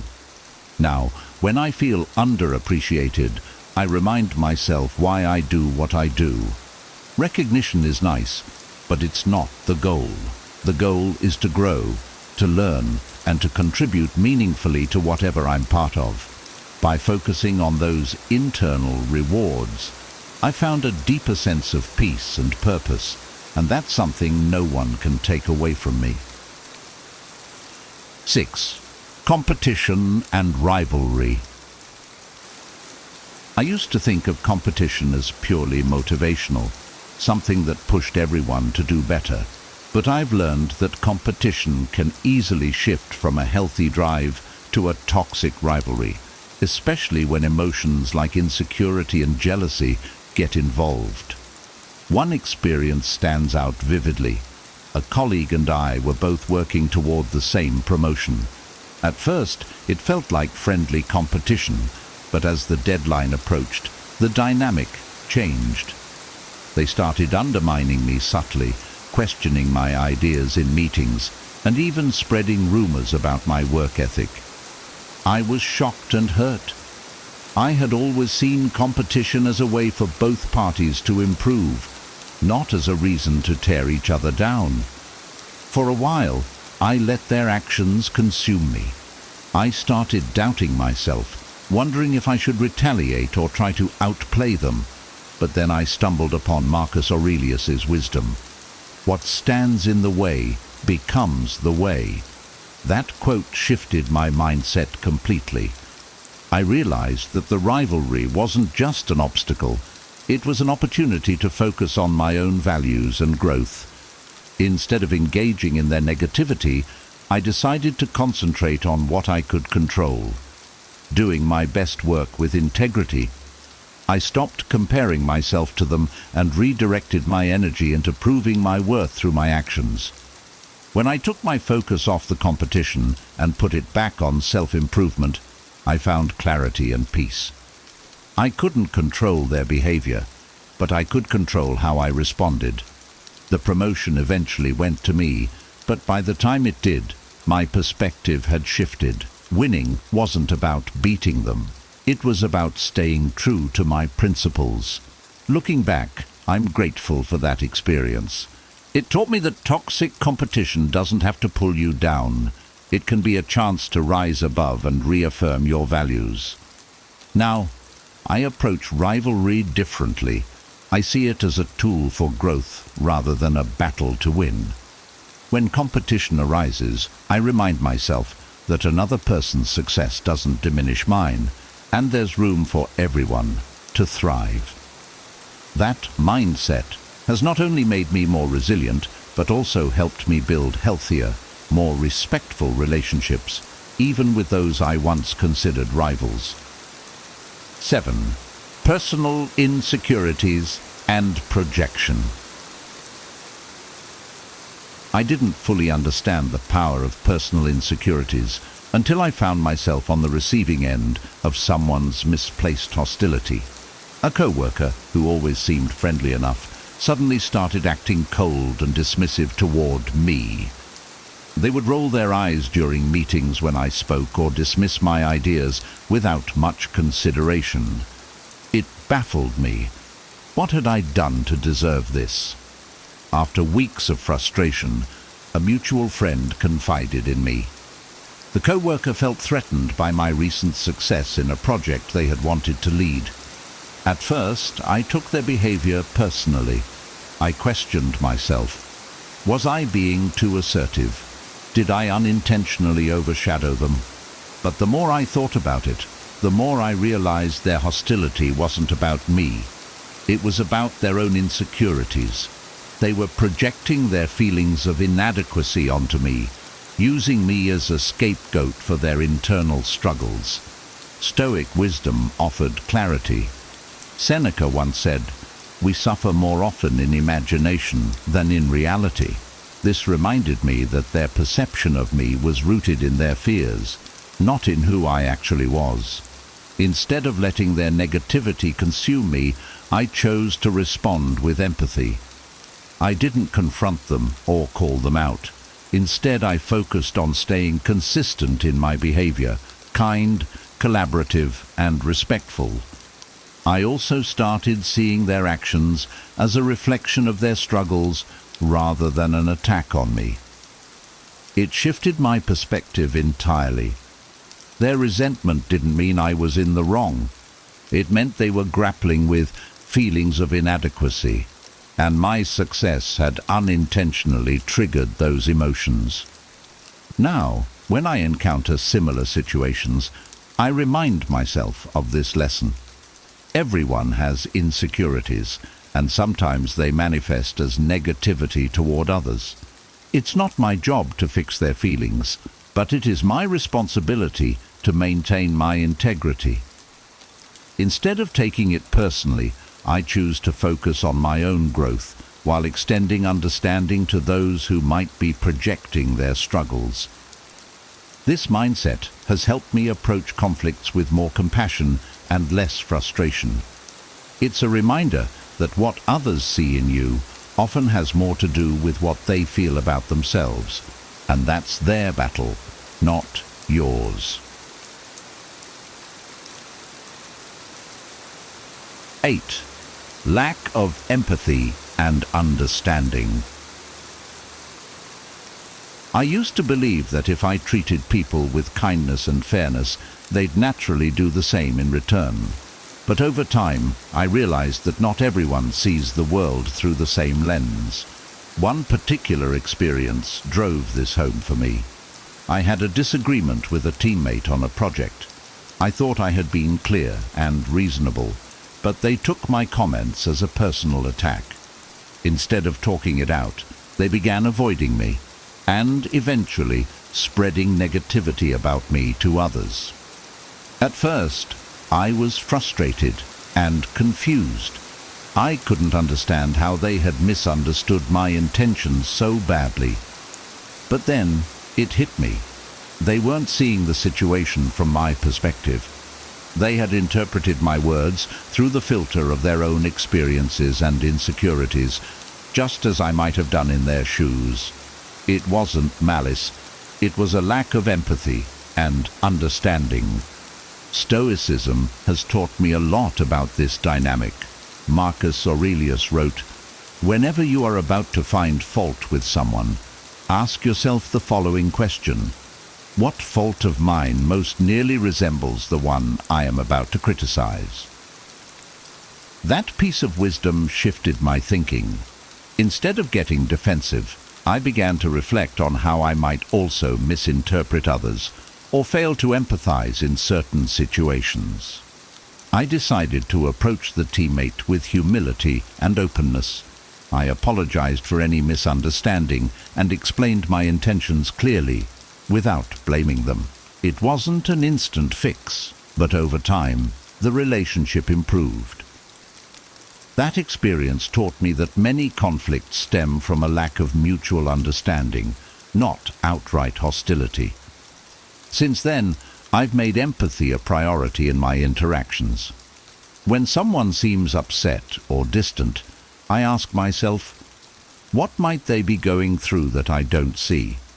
I've learned to listen more, judge less, and give people the benefit of the doubt. It doesn't mean excusing bad behavior, but it does mean approaching situations with compassion and a willingness to bridge the gap. Empathy isn't always easy, but it's essential for building stronger, healthier connections. By practicing it, I've found that I'm not just better at resolving conflicts, I'm also better at avoiding them in the first place. And that's a win for everyone involved. 9. The influence of social expectations. I'll never forget the first time I realized how powerful social expectations could be in shaping how others perceive us. When I decided to pursue an unconventional career path, people I thought would support me instead started treating me differently. Some questioned my choices outright, while others seemed to distance themselves. It was subtle but unmistakable. Their disappointment and judgment came not from who I was, but from the fact that I wasn't living up to what they believed I should do. At first, I felt a deep sense of frustration. I wanted to explain myself, to justify my decisions, and prove that my path was valid. But then I asked myself a simple question: who am I really living for? This reflection brought me back to a core principle of Stoicism. Epictetus said, "It is not the things themselves that disturb us, but our judgments about these things." Their judgments weren't the problem. It was how much I allowed those judgments to affect me. I realized that their discomfort wasn't really about me. My choices challenged the norms and values they had built their lives around. In some ways, I think my decision forced them to confront their own doubts or fears about living authentically. Once I understood this, I stopped feeling the need to justify myself. I let go of trying to win their approval and focused instead on staying true to my own values and goals. Over time, I also learned to embrace the idea that not everyone will understand or accept your path. And that's okay. Some people will come around once they see your conviction, while others may never fully understand. What matters is that you stay aligned with your purpose and don't let societal pressures dictate your life. Now, when I face judgment or resistance for stepping outside of the norm, I remind myself that authenticity often disrupts comfort zones, including my own. Living true to myself isn't just freeing, it's necessary for my happiness and growth. By embracing this mindset, I've found greater peace and fulfillment, and I've learned to navigate others' expectations with grace and confidence. 10. The lack of recognition. I've always believed that hard work would speak for itself, but life has taught me that's not always the case. I remember pouring my heart and soul into organizing a major event at work. I stayed late, coordinated every detail, and made sure everything went smoothly. The event was a success, but when it came time for acknowledgements, my name wasn't mentioned. Instead, someone else, who had only played a minor role, received all the praise. I felt crushed. It wasn't about wanting to be in the spotlight. It was about feeling like my effort mattered. For a while, I let the bitterness linger. I replayed the scene in my head, wondering why my contributions were invisible. But then I came across a quote by Epictetus. "Don't allow your happiness to depend on something you may lose." It made me realize that recognition, while gratifying, is fleeting and often out of our control. That moment shifted my perspective. I asked myself, why did I do the work in the first place? The answer wasn't for applause. It was because I believed in the project and wanted it to succeed. That realization helped me let go of the resentment and focus on what truly mattered, the satisfaction of knowing I gave my best effort. Since then, I've learned to find fulfillment in the process rather than the outcome. When recognition comes, I accept it gratefully, but I no longer rely on it to validate my worth. And when it doesn't, I remind myself that my value isn't tied to others' acknowledgement. I also make an effort to recognize others' contributions whenever I can. I know firsthand how much it means, and it's a simple way to spread positivity. Recognition is nice, but it's not the goal. The goal is to stay aligned with my values, take pride in my work, and keep growing. By focusing on these internal rewards, I've found that I don't need external validation as much anymore. Instead, I've discovered a deeper sense of purpose and peace, knowing that my effort and integrity will always speak for themselves, whether others notice or not. Offenentes överträffen. Rumors and gossip. I've experienced firsthand how damaging rumors and gossip can be. A few years ago, I was part of a team where one co-worker started spreading a false story about me. I had no idea it was happening until people started acting differently around me. More guarded, less friendly. At first I was confused, wondering what had changed. Then I overheard someone repeating the rumor, and my heart sank. It felt unfair and frustrating. I wanted to confront the person spreading it, to defend myself and set the record straight. But the more I thought about it, the more I realized how futile that would be. Gossip has a life of its own. Trying to chase it down and correct every misstep would only drain my energy and likely make me seem defensive or guilty. Instead, I turn to Stoic wisdom. Marcus Aurelius advises, "If it is not right, do not do it. If it is not true, do not say it." This reminded me that the only thing within my control was my own integrity and actions. If I stayed consistent in living my values, the truth would eventually become clear to those who mattered. I focused on being authentic and kind, even to the person who had started the rumor. It wasn't easy, but I reminded myself that their behavior said more about them than it did about me. Over time, people saw through the falsehoods. My relationships at work improved, and my reputation healed, not because I fought the rumor, but because I lived in a way that proved it wrong. That experience taught me to rise above gossip and avoid letting it define my self-worth. It also made me more mindful about how I talk about others. Words carry weight, and I now choose to use mine to uplift rather than tear down. When I hear rumors about others, I refuse to participate, knowing how much harm they can cause. In the end, I've learned that authenticity is the best defense against gossip. By staying true to who I am and letting my actions speak louder than others' words, I've found peace in knowing that the truth always has a way of shining through. 12. Inability to accept criticism or truth. I've learned that honesty can be a double-edged sword. There was a time when I offered constructive feedback to a close friend about a project they were working on. I approached the conversation with care, pointing out areas for improvement while also praising their efforts. I thought I was helping them grow, but instead they became defensive and distant. Over time, our friendship grew strained, and I couldn't figure out why until they admitted they had taken my feedback as a personal attack. It was a tough pill to swallow. My intentions had been good, but they weren't received that way. I realized that not everyone is ready to confront uncomfortable truths or accept criticism, no matter how gently it's delivered.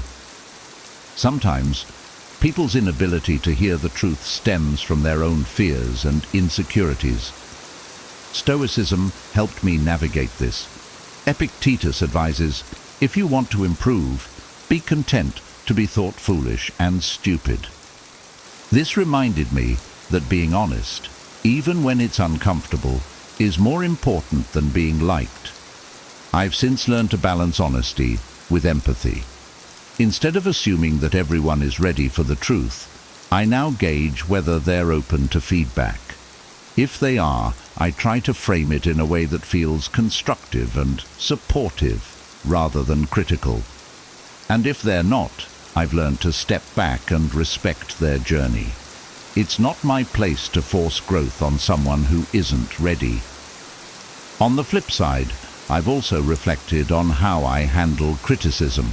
It's not always easy to hear, but I remind myself that feedback is an opportunity to learn and improve. When I approach criticism with curiosity instead of defensiveness, I grow stronger and more resilient. Not everyone will react positively to honesty, and that's okay. What matters is that I stay true to my values while remaining compassionate. Whether it's offering or receiving feedback, I've learned that growth takes courage, and not everyone is ready to face it.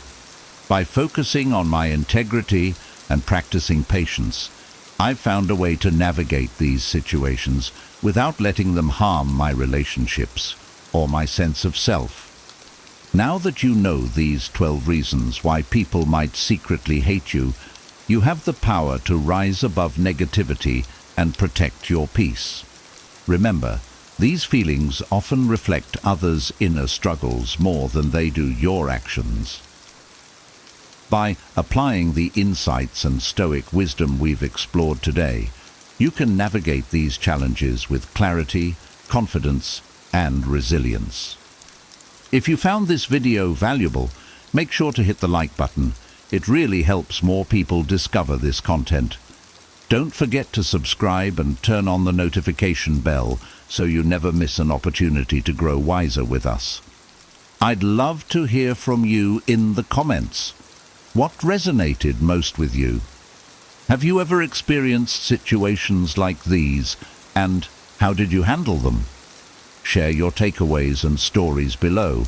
Your perspective could inspire someone else in the community. Thank you for watching, and remember, every challenge is an opportunity to grow. See you in the next video.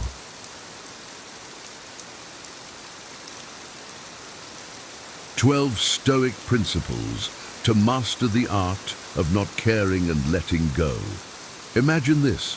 You're scrolling through social media, bombarded by a never-ending stream of updates, likes, and comments. You feel the weight of the world's expectations, wondering why you can't just let things go and care a little less about every trivial matter. But what if I told you there's a treasure trove of ancient wisdom that holds the key to mastering the art of not caring and letting go? Welcome, fellow Stoics of the digital age. You've stumbled upon a golden treasure. No, not the latest viral meme or trending video, but timeless principles from some of history's greatest thinkers. Long before the chaos of our modern world, the Stoics lived by teachings that can guide our smartphone-filled, caffeine-driven lives.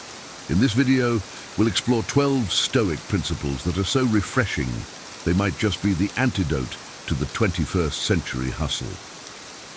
Get ready to uncover pearls of wisdom that will transform how you navigate life's challenges, helping you find peace amidst the chaos. And hey, if you're eager to discover more of these timeless insights, don't forget to subscribe and hit that notification bell. Now let's dive into the enlightening world of Stoicism and learn how to keep calm and carry on with grace and resilience.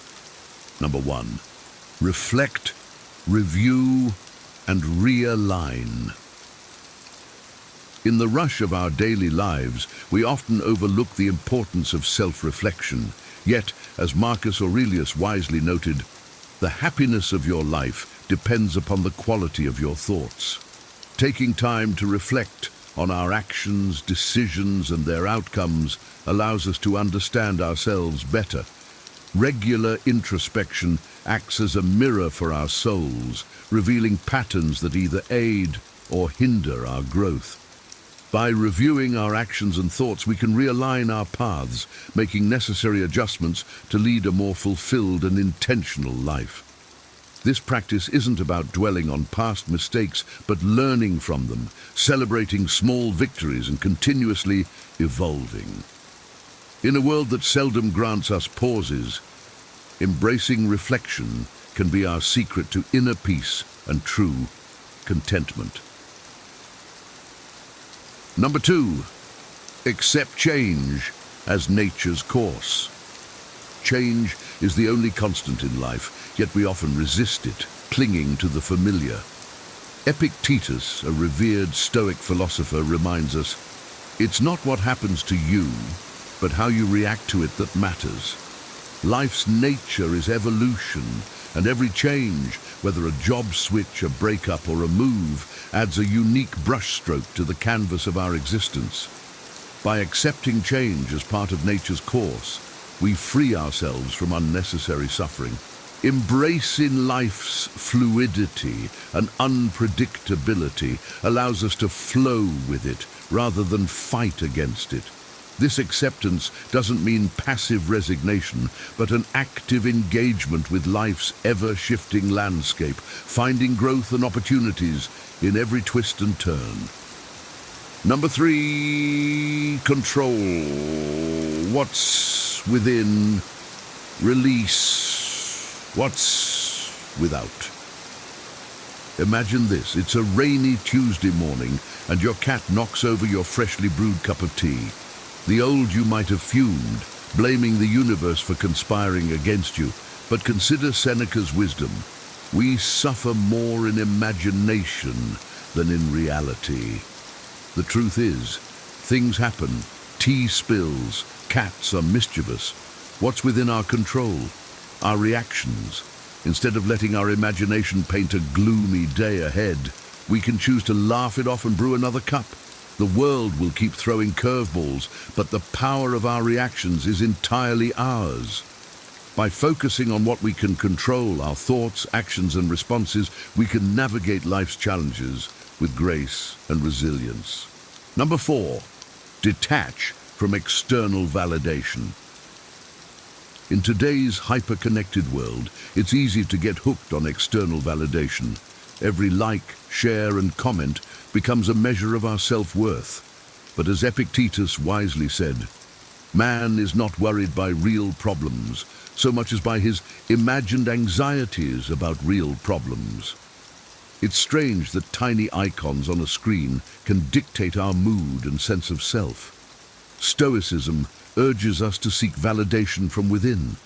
Our worth should be measured by our values, actions, and character, not by online clout. The next time a post doesn't get the expected traction or someone leaves a snide comment, remember, your worth is not up for public voting. You are your own judge and jury, and true confidence comes from within. Number 5, recognize life's natural cycles. Loss is a natural part of life, be it a favorite hoodie, a cherished memory, or a loved one. Marcus Aurelius poignantly stated, "Loss is nothing else but change, and change is nature's delight." In the vast ecosystem of existence, everything has its season. Trees shed leaves only to sprout new ones, and similarly, life presents endings and beginnings. Each change teaches us, shapes us, and adds to our resilience. Rather than clinging to what was, Stoicism invites us to appreciate life's impermanence. By understanding and embracing the cycles of loss and renewal, we can live fully, love deeply, and let go gracefully, knowing that every sunset makes way for a new sunrise. Number 6, seek growth in adversity. Who hasn't faced a challenge, whether it's a difficult boss, an endless pile of bills, or a perpetually late train? It's easy to complain and wish for an easier life. However, Seneca reminds us, difficulties strengthen the mind, as labor does the body. Challenges are life's personal gym sessions for our souls. When we encounter hurdles, instead of asking, "Why me?" we should ponder, "What is this teaching me?" Every adversity carries a lesson and a potential for growth. It's all a matter of perspective. By viewing difficulties as opportunities to strengthen our character and resilience, we can approach life with a mindset ready to say, "Bring it on." Number 7, be of service to others. Stoicism isn't just about personal enlightenment, it's also about uplifting the community. Seneca reminds us we are all bound together in a partnership.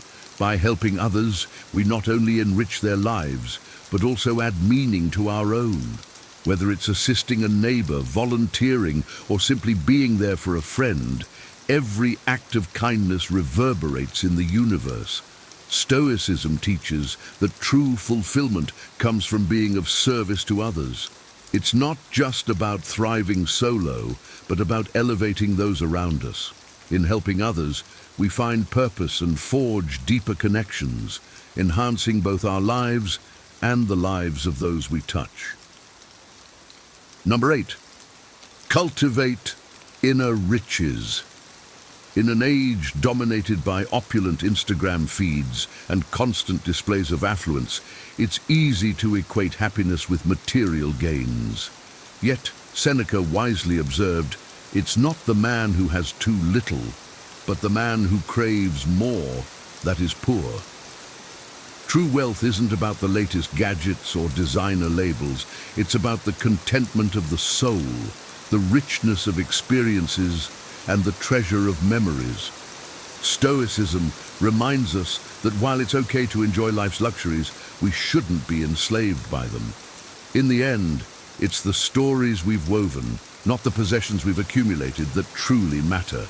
By cultivating inner riches, we find lasting fulfillment and peace. Number 9, understand and accept fate. Life, with its myriad complexities, is a blend of our efforts and the universe's designs. Epictetus advises, don't demand that things happen as you wish, but wish that they happen as they do happen. Sometimes, despite our best efforts, outcomes don't align with our expectations. Instead of being bogged down by what didn't go as planned, Stoicism nudges us to embrace what is on our plate. Acceptance of fate doesn't mean passivity. It means actively engaging with life, finding peace in the present moment, and trusting the journey. Often, the most captivating stories emerge from the most unexpected turns, and embracing fate allows us to navigate these twists with grace. Number 10, embrace the present moment. In our fast-paced world, with notifications binging every second, we often miss the beauty of the present. Marcus Aurelius wisely advised, do not let the future disturb you, for you will arrive there if you nurture your present. We spend so much time lost in thoughts about tomorrow's tasks or past regrets that we forget to live in the now. Being present isn't just about paying attention, it's about truly experiencing life. Savor your meals, listen to your friends, and feel the wind on your face. Let go of yesterday's regrets and tomorrow's anxieties. In the grand tapestry of life, it's the little moments stitched together that define our happiness. Number 11, focus on personal growth. Continuous learning and self-improvement are at the heart of a fulfilled life. The Stoics teach us that personal growth is a lifelong journey. By constantly seeking knowledge, honing our skills, and reflecting on our experiences, we become better equipped to handle life's challenges. This focus on growth isn't about perfection, but about progress. It's about becoming a better version of ourselves each day. Embrace the opportunities for learning that life presents, whether through successes or failures. By prioritizing personal development, we cultivate resilience, wisdom, and a deeper sense of purpose. Number 12, practice gratitude. In the pursuit of more, we often forget to appreciate what we already have. Practicing gratitude shifts our focus from what's lacking to what's abundant in our lives.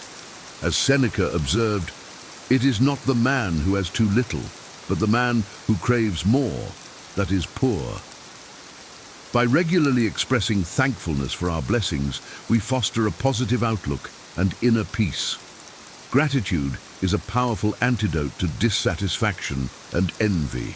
It reminds us of the richness of our experiences and the people who make our lives meaningful.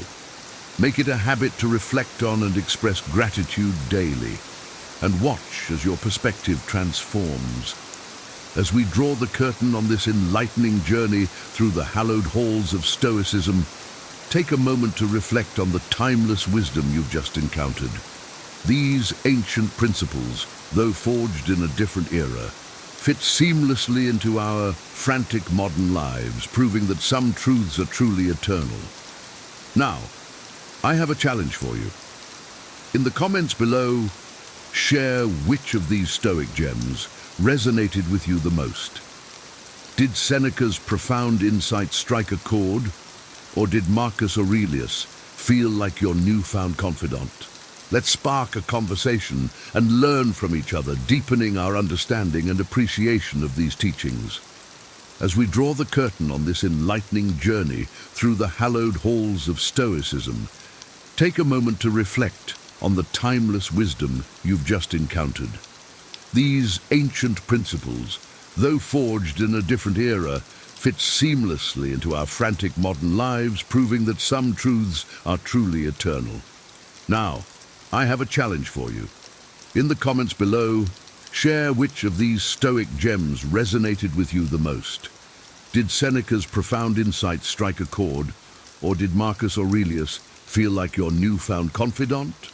Let's spark a conversation and learn from each other, deepening our understanding and appreciation of these teachings. Here are 10 terrible signs you are in a toxic friendship that you must know. Have you ever walked away from a conversation with a friend feeling drained, betrayed, or even worse about yourself? Toxic friendships are silent energy thieves, and they could be sabotaging your happiness and success without you even realizing it. Here's the shocking truth. Toxic friendships can harm your mental and emotional well-being as much as, or even more than, bad relationships. And the worst part? You might not even see the signs until it's too late. From constant criticism to subtle manipulation, these friendships leave you questioning your worth and doubting your instincts. Imagine what life would look like if you broke free from these bonds and reclaimed your energy and peace of mind. In this video, we're diving into the 10 terrible signs of a toxic friendship. We'll unpack each one with relatable examples and timeless wisdom to help you spot these red flags and take back control of your relationships. And stick around until the end, where I'll share a Stoic strategy that will empower you to protect your peace, no matter how difficult the situation. Let's get started. 1. Constant criticism and negativity. Friendships should be a source of encouragement and positivity, but when a friend constantly criticizes or demeans you, it becomes toxic. I've been there, excited to share a success or even a small joy, only to be met with sarcasm, judgment, or an outright dismissal.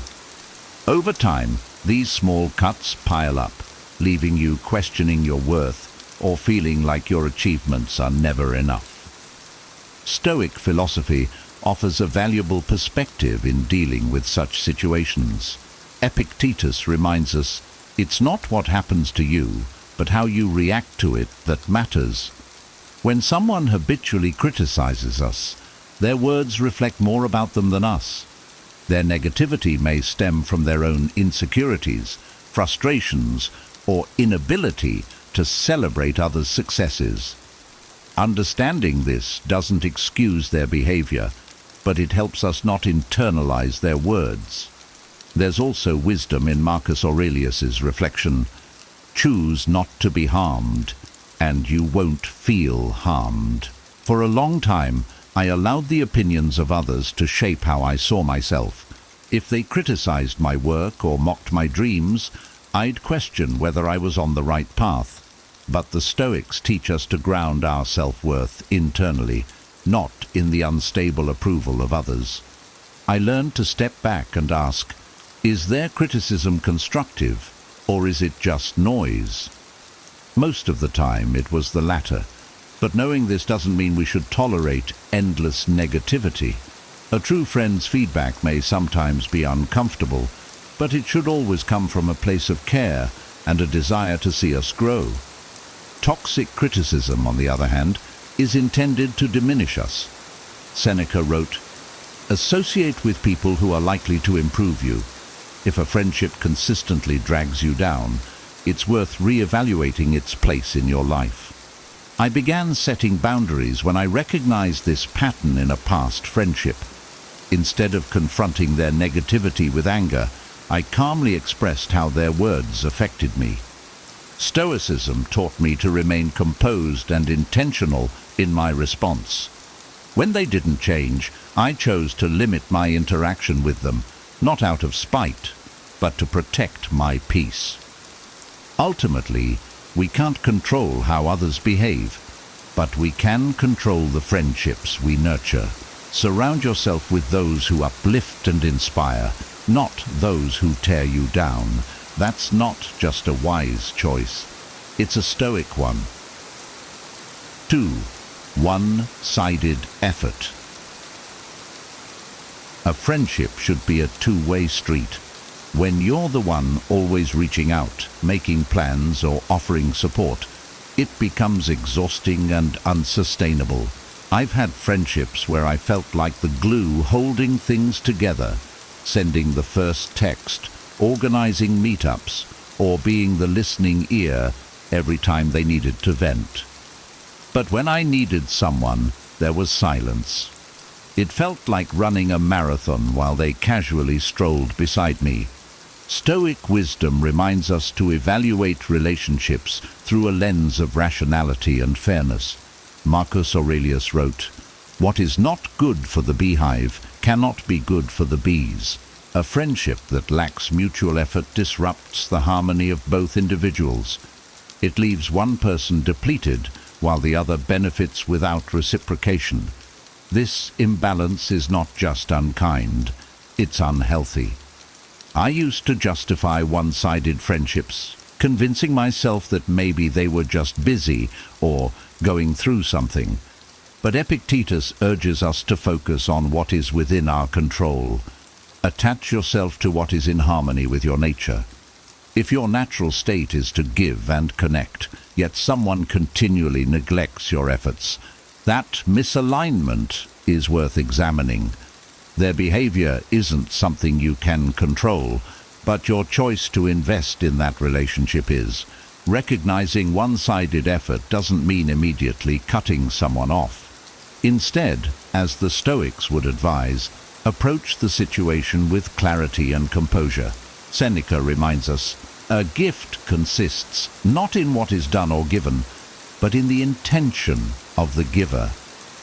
When I noticed this pattern in a friendship, I first communicated openly. I let them know how I felt, calmly and without blame, hoping for a shift. When nothing changed, I reduced my efforts, saving my energy for relationships that felt balanced and rewarding. This wasn't easy. Part of me feared losing the friendship altogether, but the Stoics taught me to accept impermanence. Marcus Aurelius advised, "When you arise in the morning, think of what a privilege it is to be alive, to think, to enjoy, to love." I chose to redirect my love and care toward friendships that honored reciprocity, and in doing so, I found deeper fulfillment. Ultimately, a healthy friendship is about mutual care and effort.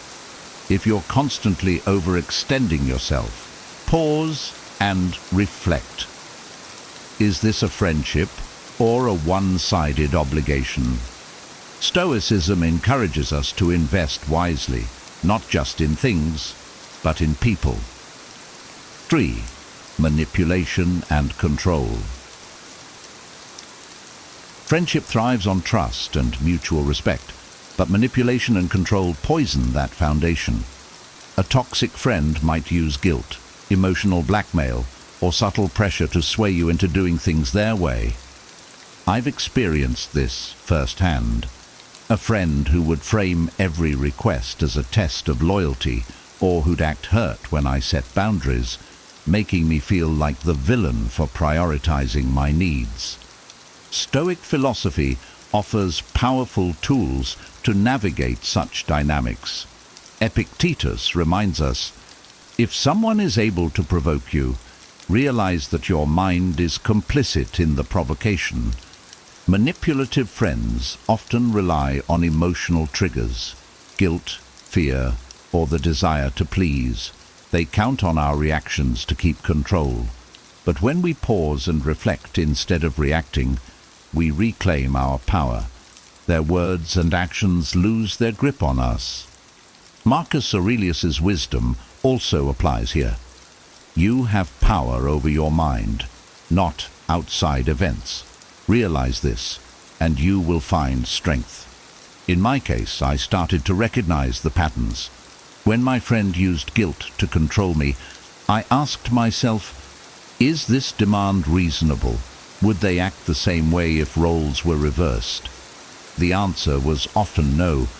By grounding my decisions in reason rather than emotion, I began to see their manipulation for what it was, a tactic, not a truth. It's crucial, however, not to respond to manipulation with anger or retaliation. Stoics advocate for calm and measured action.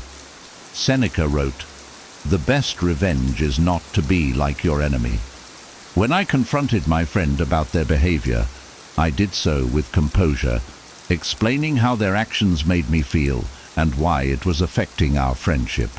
This allowed me to set boundaries without escalating the situation. Still, not all manipulative relationships can be salvaged. If a friend refuses to respect your autonomy, Stoicism teaches us to let go gracefully. Epictetus advises, don't explain your philosophy, embody it. By stepping away, you set a standard for how you deserve to be treated, not just by others, but by yourself. Friendship should empower, not control. If someone's behavior feels like manipulation, it's a sign to reflect, act with integrity, and protect your inner peace. As the Stoics would say, you cannot control their actions, but you can control your response. 4. Jealousy and competitiveness. True friends celebrate your victories as if they were their own. But in a toxic friendship, jealousy and competitiveness take the stage. I've been in situations where sharing good news, landing a job, achieving a goal, or even just a small success, was met with forced smiles or subtle attempts to downplay my accomplishments. Sometimes they'd turn the conversation back to their own achievements, or hint at why my success wasn't such a big deal. After all, Stoicism teaches us that envy is a reflection of inner turmoil, not of the person it's directed at. Seneca wrote, "The mind that is anxious about future events is miserable." A friend's jealousy often stems from their fear of inadequacy, their struggle with their own goals, or their inability to measure up to their internal expectations. Recognizing this helped me see that their reactions weren't about me, but about their own insecurities. Still, it's not easy to deal with a friend who turns every moment into a competition. Marcus Aurelius provides guidance. The impediment to action advances action. What stands in the way becomes the way. Their envy challenged me to focus on what mattered most, my own values and growth. Instead of seeking their approval, I began asking myself, am I proud of this accomplishment? Does it align with my goals? By shifting my perspective, I became less affected by their behavior. However, that doesn't mean tolerating toxic competitiveness indefinitely. As Epictetus advises, it is not things themselves that disturb people, but their judgments about those things. When jealousy repeatedly overshadowed our friendship, I addressed it. I calmly explained how their reactions made me feel, highlighting that a true friend's joy is multiplied by shared success, not diminished by it. In one case, this conversation improved the friendship. In another, it didn't. When their competitiveness remained toxic, I followed Seneca's wisdom. Withdraw into yourself as far as you can. I chose to distance myself from that friendship, not with bitterness, but with an understanding that some relationships aren't meant to last. A friend's jealousy shouldn't dim your light or make you shrink yourself. A genuine friendship is a partnership in growth and joy. When competitiveness replaces camaraderie, Stoicism encourages us to focus on our path, maintain our inner tranquility, and seek relationships that uplift rather than undermine us. 5. Disrespecting boundaries. Healthy friendships. Respect personal boundaries, but toxic ones often disregard them. Maybe it's a friend who constantly interrupts your downtime, insists on knowing every detail of your life, or pressures you into situations you're uncomfortable with. I've been in friendships where saying no felt impossible because it would lead to guilt trips or passive-aggressive comments. Over time, this eroded my sense of autonomy and left me feeling overwhelmed. Stoicism reminds us that boundaries are essential for maintaining our inner peace. Epictetus said, "Know first who you are, and then adorn yourself accordingly." Recognizing your own values, needs, and limits is the first step in setting boundaries. If you don't know what you stand for, it's easy for others to impose their expectations and desires on you. Marcus Aurelius offers wisdom for handling such situations. Be tolerant with others and strict with yourself. This doesn't mean letting others walk all over you. It means understanding that their actions are theirs to own, while your responsibility is to uphold your principles. When I encountered a friend who constantly pushed my limits, I had to practice self-discipline. Instead of reacting emotionally, I calmly and firmly restated my boundaries. Setting boundaries in a Stoic way means doing so without anger or resentment. Seneca advised, "Anger, an acid that can do more harm to the vessel in which it is stored than to anything on which it is poured." When my friend ignored my boundaries, I chose not to retaliate, but to explain why those boundaries mattered. I said, "I value our friendship, but I also need time to recharge," or "I feel uncomfortable when you pressure me into decisions I'm not ready to make." This approach preserved my dignity and communicated my needs clearly. Sometimes, however, even after setting boundaries, the behavior doesn't change. In those cases, the Stoics teach us to accept what we cannot control. Epictetus reminds us, we cannot choose our external circumstances, but we can always choose how we respond to them. If a friend consistently disrespects your limits, it's okay to distance yourself. Doing so isn't selfish, it's self-preservation. Friendships thrive on mutual respect. When someone dismisses your boundaries, it's a sign that the relationship may not be as healthy as it should be. Stoicism empowers us to assert our values, protect our peace, and cultivate relationships where boundaries are honored. 6. Lack of empathy. A true friend listens, understands, and empathizes when you share your struggles or joys. But in a toxic friendship, empathy is often missing. You may notice they brush off your feelings, quickly turn the conversation back to themselves, or even mock your vulnerability. I've been in friendships where opening up felt pointless because I knew my emotions wouldn't be met with care or understanding. Stoic philosophy emphasizes the importance of understanding others while maintaining our own peace. Marcus Aurelius wrote, "Whenever you are about to find fault with someone, ask yourself the following question: what fault of mine most nearly resembles the one I am about to criticize?" This wisdom taught me to approach the situation with compassion rather than frustration. A friend's lack of empathy might stem from their own struggles or a lack of emotional awareness. Recognizing this can help us avoid taking their indifference personally. However, Stoicism doesn't mean tolerating such behavior endlessly. Epictetus advises us to keep company only with people who uplift you, whose presence calls forth your best. When a friend consistently shows a lack of empathy, it's a sign to reassess the relationship. I realized that surrounding myself with people who cared about my feelings made a significant difference in my well-being. One way to address this issue is by modeling empathy yourself.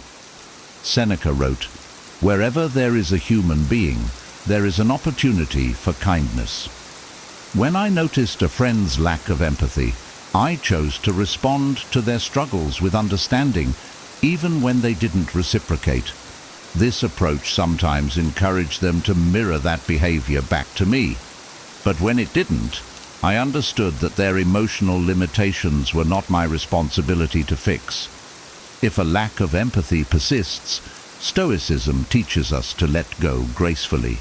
Marcus Aurelius reminds us, "You can leave life right now. Let that determine what you do and say and think." Life is too short to invest deeply in relationships that lack mutual care and understanding. Choosing to step away isn't about anger. It's about prioritizing your mental and emotional health. Empathy is the cornerstone of meaningful friendships. If someone consistently disregards your emotions, it may be time to distance yourself and seek connections that honor mutual understanding and support. Stoicism reminds us to act with kindness, but also with clarity and self-respect.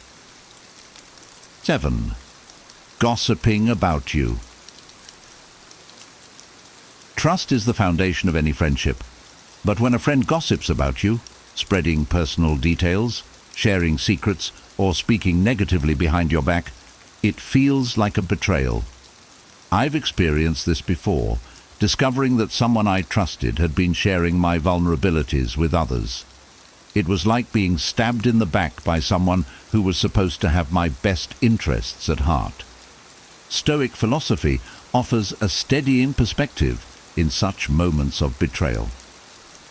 Epictetus reminds us, "What other people say about you is not your concern. Your concern is what you think about yourself." While gossip can sting, it's important not to let it define your self-worth. Their words reflect their character, not yours. When I learned about a friend's gossip, I reminded myself that their actions were a result of their insecurities, not a judgment of my value. Seneca advises, "If you live according to nature, you will never be poor. If you live according to opinion, you will never be rich." This principle taught me to detach from the opinions of others, including friends. Instead of obsessing over what they said or why they said it, I focused on whether I had acted in alignment with my own values. If my conscience was clear, their gossip lost its power over me. Confronting gossip requires courage and tact. Marcus Aurelius said, "Waste no more time arguing about what a good man should be. Be one." When I approached the friend who had gossiped about me, I stayed calm and direct, explaining how their actions had damaged my trust. Instead of attacking them, I shared my feelings and allowed them to respond. This Stoic approach helped me address the issue without escalating it. Unfortunately, not all friendships recover from betrayal. As Epictetus teaches, he who is not a good friend to himself cannot be a good friend to anyone else. If a friend continues to gossip or fails to take responsibility for their actions, it's okay to walk away. Removing toxic influences from your life is an act of self-respect, not hostility. A true friend safeguards your secrets and speaks well of you when you're not around. If someone consistently breaks this trust, Stoicism encourages us to let go of resentment, protect our peace, and seek relationships built on loyalty and integrity. 8. Draining your energy. Spending time with a friend should leave you feeling uplifted and connected, not exhausted. But with a toxic friend, the opposite often happens. Whether it's their constant negativity, endless drama, or neediness, these interactions can feel like an emotional drain. I've had friendships where I left every conversation feeling more stressed than before, as though my energy had been siphoned away. Stoicism provides powerful insights for navigating such relationships. Marcus Aurelius wrote, "People exist for one another. Teach them or bear with them." This reminds us that while it's natural to support a friend in need, there's a balance to maintain. If someone's constant issues are consuming your time and energy, you're not obligated to sacrifice your well-being. Stoicism emphasizes rational decision-making, not emotional martyrdom. One way I addressed this issue was by setting boundaries, something Epictetus often emphasized. He advised, know what you can bear and carry no more than your share. For example, when a friend frequently turned every interaction into a venting session, I calmly but firmly expressed that I couldn't always be available for their emotional unloading. Instead of cutting them off, I suggested specific times we could talk or offered other forms of support, like recommending a therapist or group where they could share their burdens more effectively. Seneca also offers wisdom for handling energy-draining relationships. Associate with those who make a better man of you. If a friendship leaves you feeling depleted instead of inspired, it's a sign to reevaluate its place in your life. I started prioritizing relationships that were more reciprocal, where I felt supported as much as I offered support. It's also essential not to respond with frustration or resentment. Stoicism teaches us to approach challenges with equanimity. Marcus Aurelius said, "You have power over your mind, not outside events. Realize this, and you will find strength." Instead of being annoyed by my friend's behavior, I shifted my perspective. I saw their constant negativity as a reflection of their struggles rather than a personal attack. Ultimately, friendships should bring balance, not exhaustion. If a relationship consistently drains your energy, it's okay to step back and focus on connections that nourish your soul. As the Stoics teach, protecting your peace isn't selfish. It's essential for living a virtuous and fulfilling life. 9. Inconsistent loyalty. Loyalty is the bedrock of trust in a friendship. When a friend's loyalty wavers, being supportive one day and dismissive or hurtful the next, it leaves you walking on eggshells, unsure of where you stand. I've had friends who were dependable in good times but disappeared or acted indifferent during challenges. This inconsistency created doubt and made me question whether I could truly rely on them. Stoic wisdom offers a clear framework for dealing with such situations. Marcus Aurelius wrote, "The soul becomes dyed with the color of its thoughts." A loyal friend's actions reflect their inner principles. When loyalty is inconsistent, it's often because their priorities, values, or emotions fluctuate. Recognizing this helps you avoid taking their behavior personally. It's not about your worth, but their lack of steadiness. Seneca also advises us to observe relationships carefully. Trust is earned, not given. I've learned that loyalty isn't proven by grand gestures in moments of ease, but by consistency over time, especially during difficulties. When a friend's loyalty faltered, I took a step back and reflected. Were their actions truly aligned with the values of friendship I hold dear? If not, it was time to reevaluate how much energy I invested in that relationship. Addressing inconsistent loyalty requires courage and directness, but it should be done with the Stoic virtue of calmness. Epictetus said, "It is not what happens to you, but how you react to it that matters." Instead of confronting my friend with anger or blame, I approached the issue with curiosity. "I've noticed you've been distant lately. Is something going on?" This opened the door to understanding rather than conflict. Still, some relationships may not recover. Marcus Aurelius reminds us, "Do not waste what remains of your life on what others think of you." If a friend's inconsistency continues to disrupt your peace, it's okay to step away. This doesn't mean holding a grudge. It means prioritizing friendships that foster mutual trust and reliability. True friendship is about showing up, not just when it's convenient, but consistently. If a friend's loyalty wavers, reflect, address the issue calmly, and protect your inner peace. As the Stoics teach, focus on cultivating relationships that align with your values and contribute to your personal growth. 10. Undermining your growth. Friendships should inspire and encourage you to become the best version of yourself. However, in a toxic friendship, your growth may be met with subtle sabotage, discouragement, or indifference.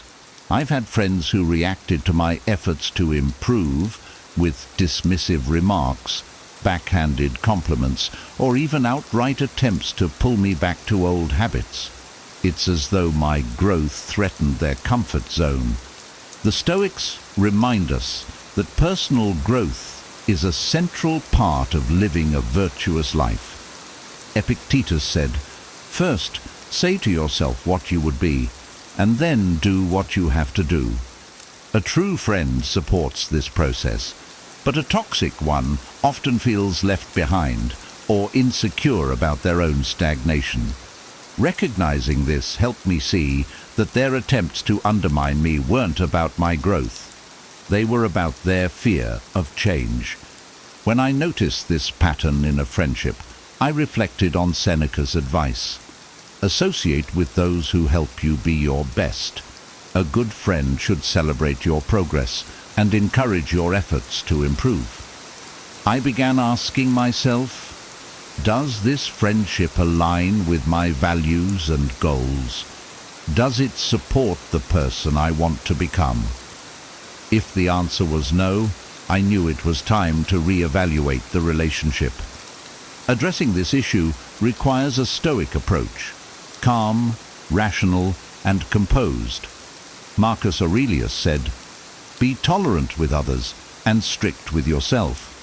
Instead of accusing my friend of sabotaging me, I explained how their actions or comments made me feel. I shared my goals and why they mattered, giving them a chance to understand and support me. In some cases, this led to a deeper connection, as they realized the impact of their behavior. In others, their resistance to change or continued negativity made it clear that the friendship was holding me back. As Epictetus teaches, the key is to keep company only with people who uplift you, whose presence calls forth your best. Letting go of friendships that undermine your growth isn't easy. but it's necessary for your well-being. Stoicism teaches us to act with integrity, prioritize our values, and seek relationships that encourage our journey toward self-improvement. Surround yourself with people who celebrate your growth and inspire you to keep striving for excellence. Toxic friendships can be hard to spot and even harder to let go of, but recognizing these red flags is the first step toward protecting your peace and building healthier relationships. Remember, true friends uplift and inspire, not drain or diminish you.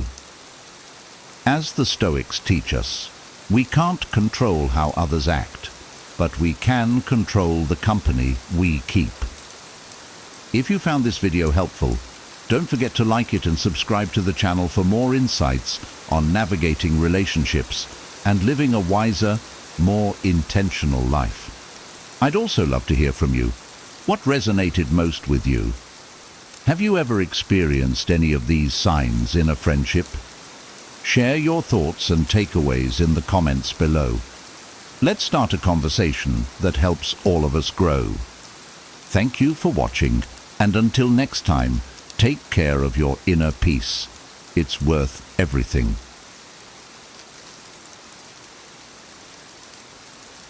Imagine a life where you're no longer working just to make ends meet, but instead building real, lasting wealth. Wealth that brings you freedom, fulfillment, and impact. These aren't just any money rules. These are the strategies that took me from struggling paycheck to paycheck to questioning the very meaning of money. But here's the twist. Most people think building wealth is just about making more money. Yet nothing could be further from the truth. In fact, following conventional advice almost held me back. I learned the hard way that true wealth requires a mindset shift, a set of rules that goes against what most people believe. I'm talking about principles that not only grow your bank account, but free you from financial stress and open doors to opportunities you never imagined. If you're tired of just getting by and want to discover the unconventional rules that could transform your financial future, keep watching. So, what's different about these 20 rules? Unlike typical money tips, each of these strategies has been tested in real-life challenges, from saving during lean times to making high-stakes investments. I'll break down each rule in a way that's simple, relatable, and powerful, so by the end you'll have a roadmap to wealth that doesn't just promise financial gain, but also gives you the peace of mind and purpose that come with true financial freedom. Ready to see the first step? Let's dive in. 1. Avoid lifestyle creep. One of the hardest things to avoid once you start making decent money is the urge to upgrade your lifestyle. I remember early in my career when I got my first big paycheck, the temptation to buy a nicer car or move into a swankier apartment was overwhelming. After all, I had worked hard to get here, so why not reward myself, right? But I quickly realized that this thinking was a trap. I'd heard it called lifestyle creep before, and now it made sense. My spending would just keep growing with every raise or promotion if I wasn't careful. At first, it felt restrictive to hold back. I wanted to enjoy my success and share it with friends and family. But over time, I found more meaning in staying grounded and reinvesting that extra money in ways that would pay off down the road. Instead of buying that new BMW, I put the money toward a side business I'd always wanted to start. And you know what? That business ended up creating even more financial security for me in the future.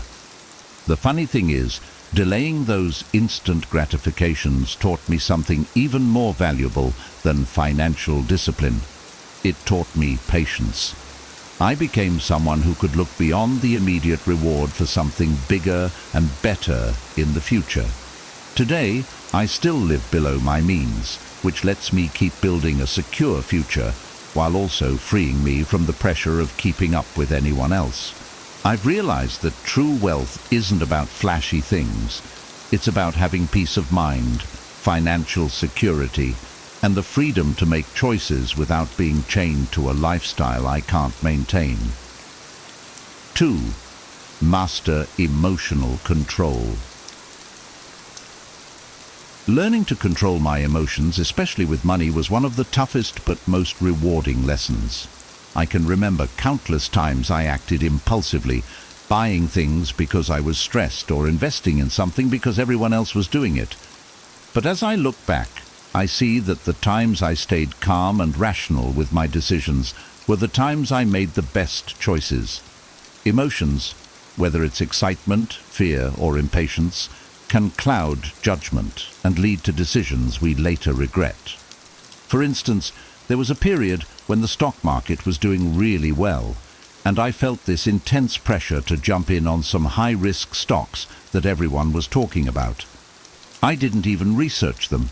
I just dove in because I didn't want to miss out. When the market took a downturn, I panicked and pulled out, losing quite a bit. That was a wake-up call. I realized that if I was going to make smart financial decisions, I needed to separate my emotions from the process. Now, I take a step back any time I feel those emotions creeping up. I remind myself that wealth building is a marathon, not a sprint. I make it a point to do my research and approach every decision with patience and clarity. Practicing emotional control has saved me from repeating the same mistakes and allowed me to make decisions that align with my long-term goals, not just temporary feelings. 3. Protect your assets. The concept of protecting my assets didn't mean much to me in the early days. Back then, I thought building wealth was just about making money, but after seeing some close calls, unexpected expenses, family emergencies, even an economic downturn, I realized that protecting what I already had was just as important as growing it. I remember one incident when a medical emergency hit my family. Without proper insurance and savings, I would have been in serious financial trouble.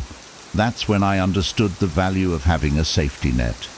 Insurance, emergency funds, and legal protections aren't just for big wealth. They're essential for anyone who wants to be financially secure. Today, I make sure I have coverage in the right areas: health, home, and car, and a solid emergency fund. I also explored setting up a legal framework to protect my assets, like putting certain investments in trusts. These steps help me feel secure and prepared for life's curveballs. Protecting my assets has given me peace of mind, knowing that no matter what happens, I'm prepared to handle it without risking my financial foundation. 4. Think long-term. When I first started working, my focus was entirely on short-term goals, monthly expenses, upcoming trips, a new gadget I wanted. But as I matured, I realized that if I wanted to build lasting wealth, I had to start thinking long-term. I remember someone telling me, the best time to start investing was yesterday. The second best time is today. That phrase stuck with me and changed my approach to money. One of the first things I did was start a retirement fund. It felt odd, thinking about retirement while I was still young, but I began to understand that wealth grows with time. The earlier I started, the more it would compound. I set up automated contributions to a retirement account, and over the years, I've watched it grow, little by little. Now, instead of chasing quick wins, I focus on investments that will benefit me 10, 20, or even 30 years down the line. Thinking long-term has helped me feel secure in my financial choices and taught me patience. It's about planting seeds today that will grow into something meaningful in the future. Instead of spending every dollar now, I know I'm working toward a bigger goal that will pay off and sustain me in years to come. 5. Assign your priorities. For a long time, I struggled with saying no to opportunities. Every new project, every investment, every business idea seemed like a great chance to make money. But I quickly realized that spreading myself too thin was counterproductive. The more I said yes to everything, the less time and energy I had for the things that truly mattered. One of the biggest breakthroughs for me was learning to assign my priorities and focus on what I did best. I asked myself, what am I genuinely good at? Where do my strengths lie? I identified my core skills and interests, and I decided to build around those.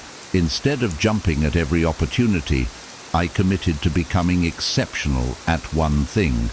I learned that by becoming best in class in one area, I could unlock more opportunities than if I dabbled in many. It wasn't easy at first. There was always that fear of missing out. But I soon discovered that my focus and dedication brought me more success. I didn't just build wealth, I built expertise and a reputation in my field. By prioritizing, I became the go-to person for specific projects, and my financial growth followed. Now, I approach every new opportunity by asking, does this align with my priorities? It's given me clarity, direction, and a much more intentional path to wealth. 6. Minimize borrowing. There was a time when I thought borrowing money was normal, even necessary, for making big purchases. I remember buying my first set of furniture with financing. It seemed harmless, no payments for a year, low interest, but over time, I ended up paying far more than the actual value of the furniture. That's when I realized that borrowing for things that don't generate income is a slippery slope. After that, I started being more mindful about when and why I borrowed. I learned that there's good debt and bad debt. Borrowing to buy a new car or splurge on a vacation falls under bad debt because it drains my income without giving anything back. But borrowing to invest in skills or a business or even real estate is different. Those are assets that, if managed well, could pay back the loan and more. Nowadays, I follow a simple rule. If I can't afford it up front, I wait or work until I can. I make exceptions only for investments that improve my earning power or generate passive income. It's not always easy to hold back, but minimizing borrowing has freed me from debt anxiety. I don't owe anyone, and I'm not tied down by monthly payments. This approach has given me peace of mind, more control over my finances, and the freedom to make decisions based on my goals, not debt obligations. 7. Spend less than you make. This rule seems so basic, but it's one of the most powerful. I used to think that if I could just make more money, all my problems would be solved. But after a few years of making more money, I found myself still struggling to save anything substantial. Why? Because my spending habits had grown with my income. I wasn't spending wildly, but I also wasn't saving or investing as much as I could have. It took me a while to realize that it's not about how much I earn, it's about how much I keep. Once I accepted that, I started setting a monthly budget. I decided to live on a set percentage of my income and save or invest the rest. This one decision changed everything. Suddenly, I had extra money each month, and it felt empowering.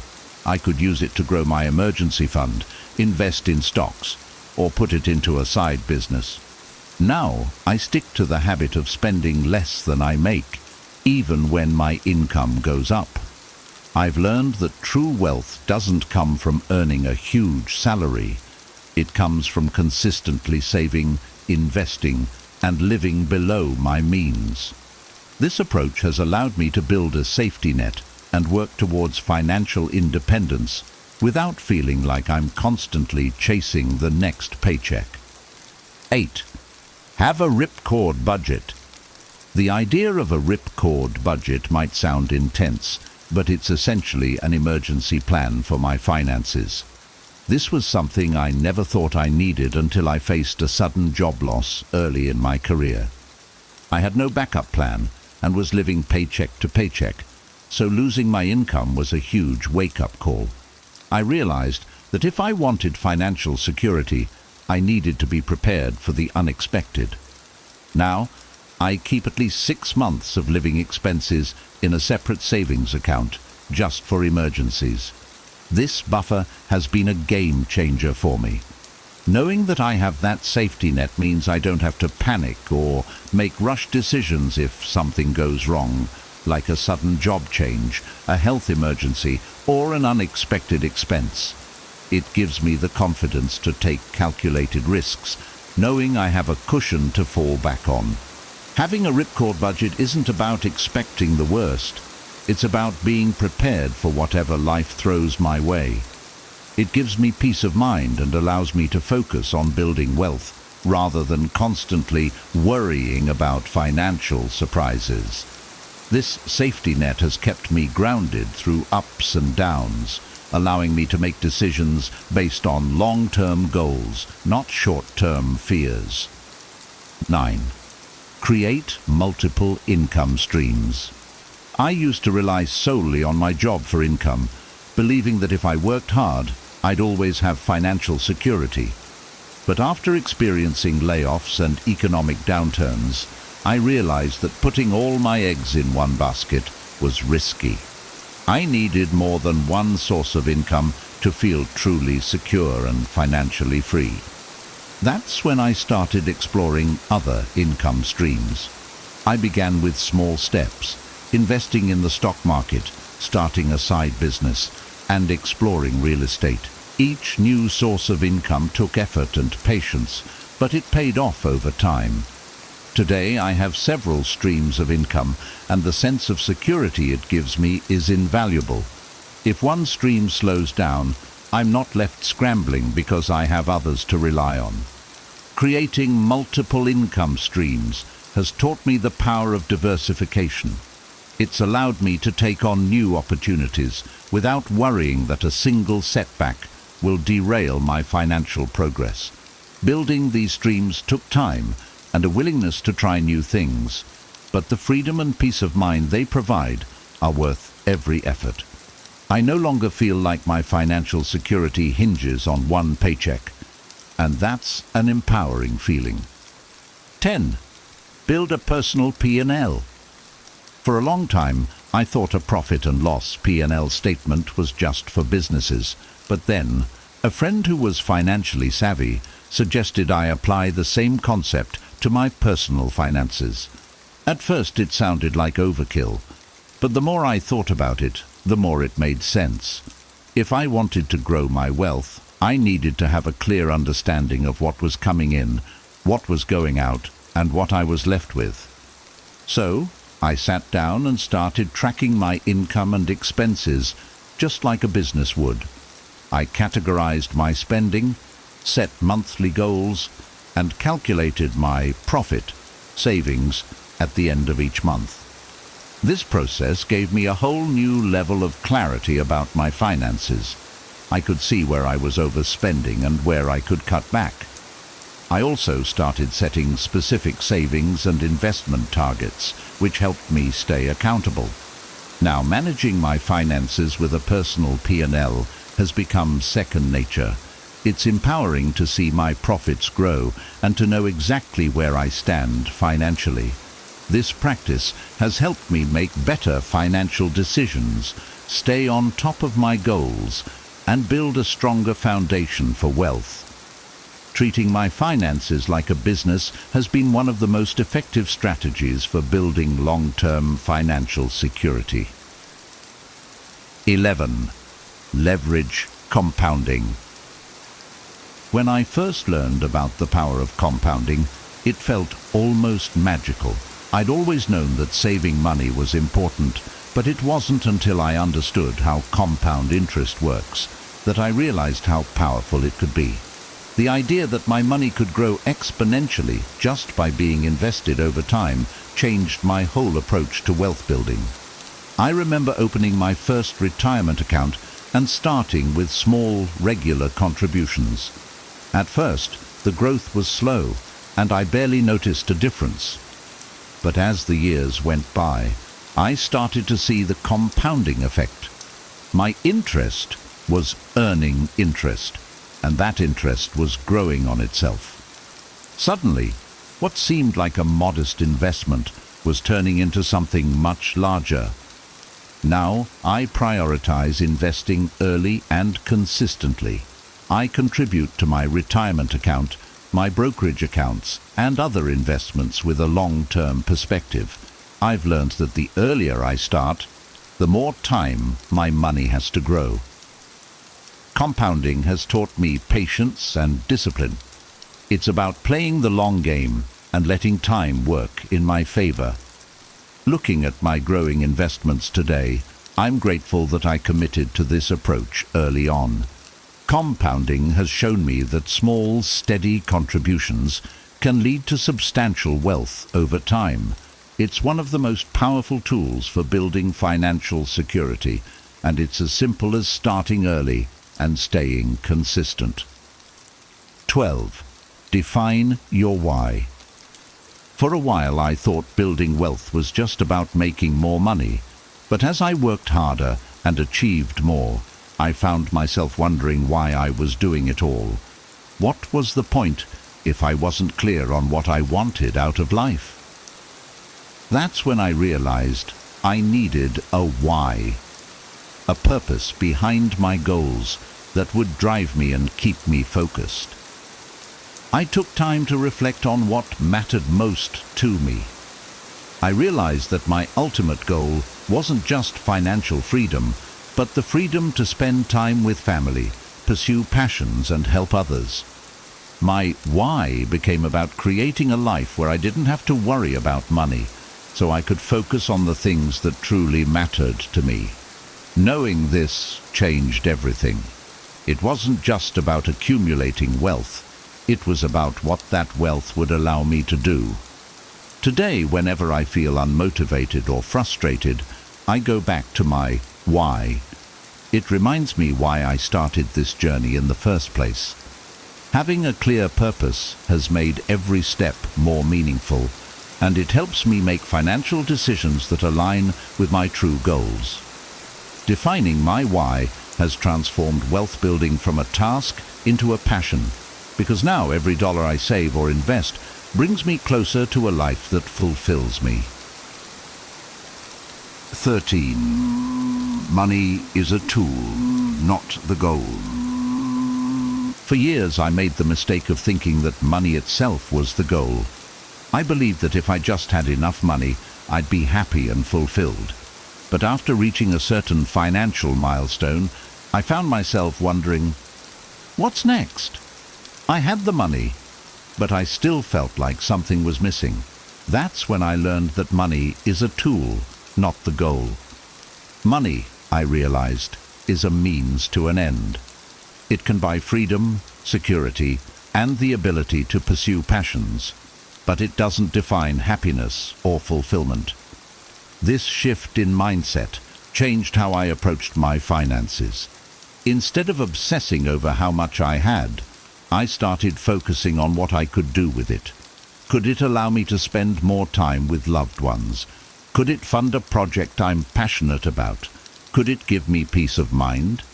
Now, I see money as a resource to design the life I want.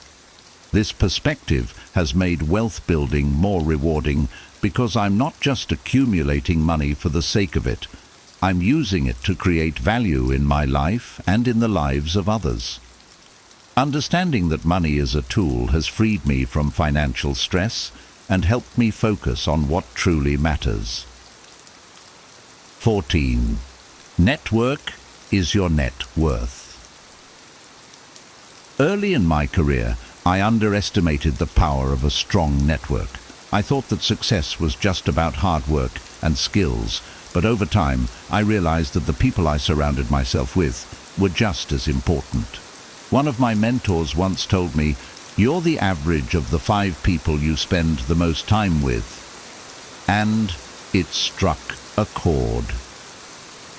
I realized that if I wanted to grow, I needed to be around people who were also striving for success. Building a strong network has been transformative. I've met people who not only inspire me, but also challenge me to be better. My network has opened doors to opportunities I never would have found on my own, from new business ventures to investment tips to personal growth. Surrounding myself with driven, like-minded individuals has pushed me to aim higher and stay focused. Today, I make an effort to nurture my relationships and seek out connections with people who share my values and goals. I've learned that networking isn't just about knowing a lot of people. It's about building meaningful relationships that uplift and support each other.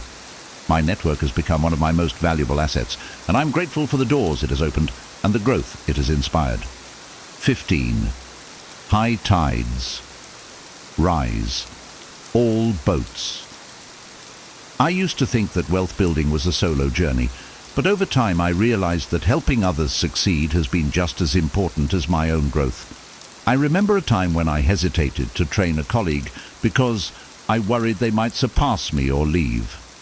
But then I heard a quote that changed my mindset. What if you don't train them and they stay? That's when I started embracing the idea that high tides rise all boats. If I can help the people around me grow, it creates a better environment for all of us. I've found that when I invest in others, whether by sharing knowledge, offering guidance, or supporting their goals, it comes back to me in unexpected ways. Their success doesn't take away from mine, it adds to it. Now, I approach wealth building with a team mindset. I support my peers, colleagues, and even friends in their pursuits, because I know that when they succeed, we all benefit. This mindset shift has not only strengthened my relationships, but also created a sense of community and shared success. Helping others reach their potential has been deeply rewarding and has added a new dimension to my own journey. 16. Invest in knowledge. One of the best decisions I made was to prioritize learning and personal development.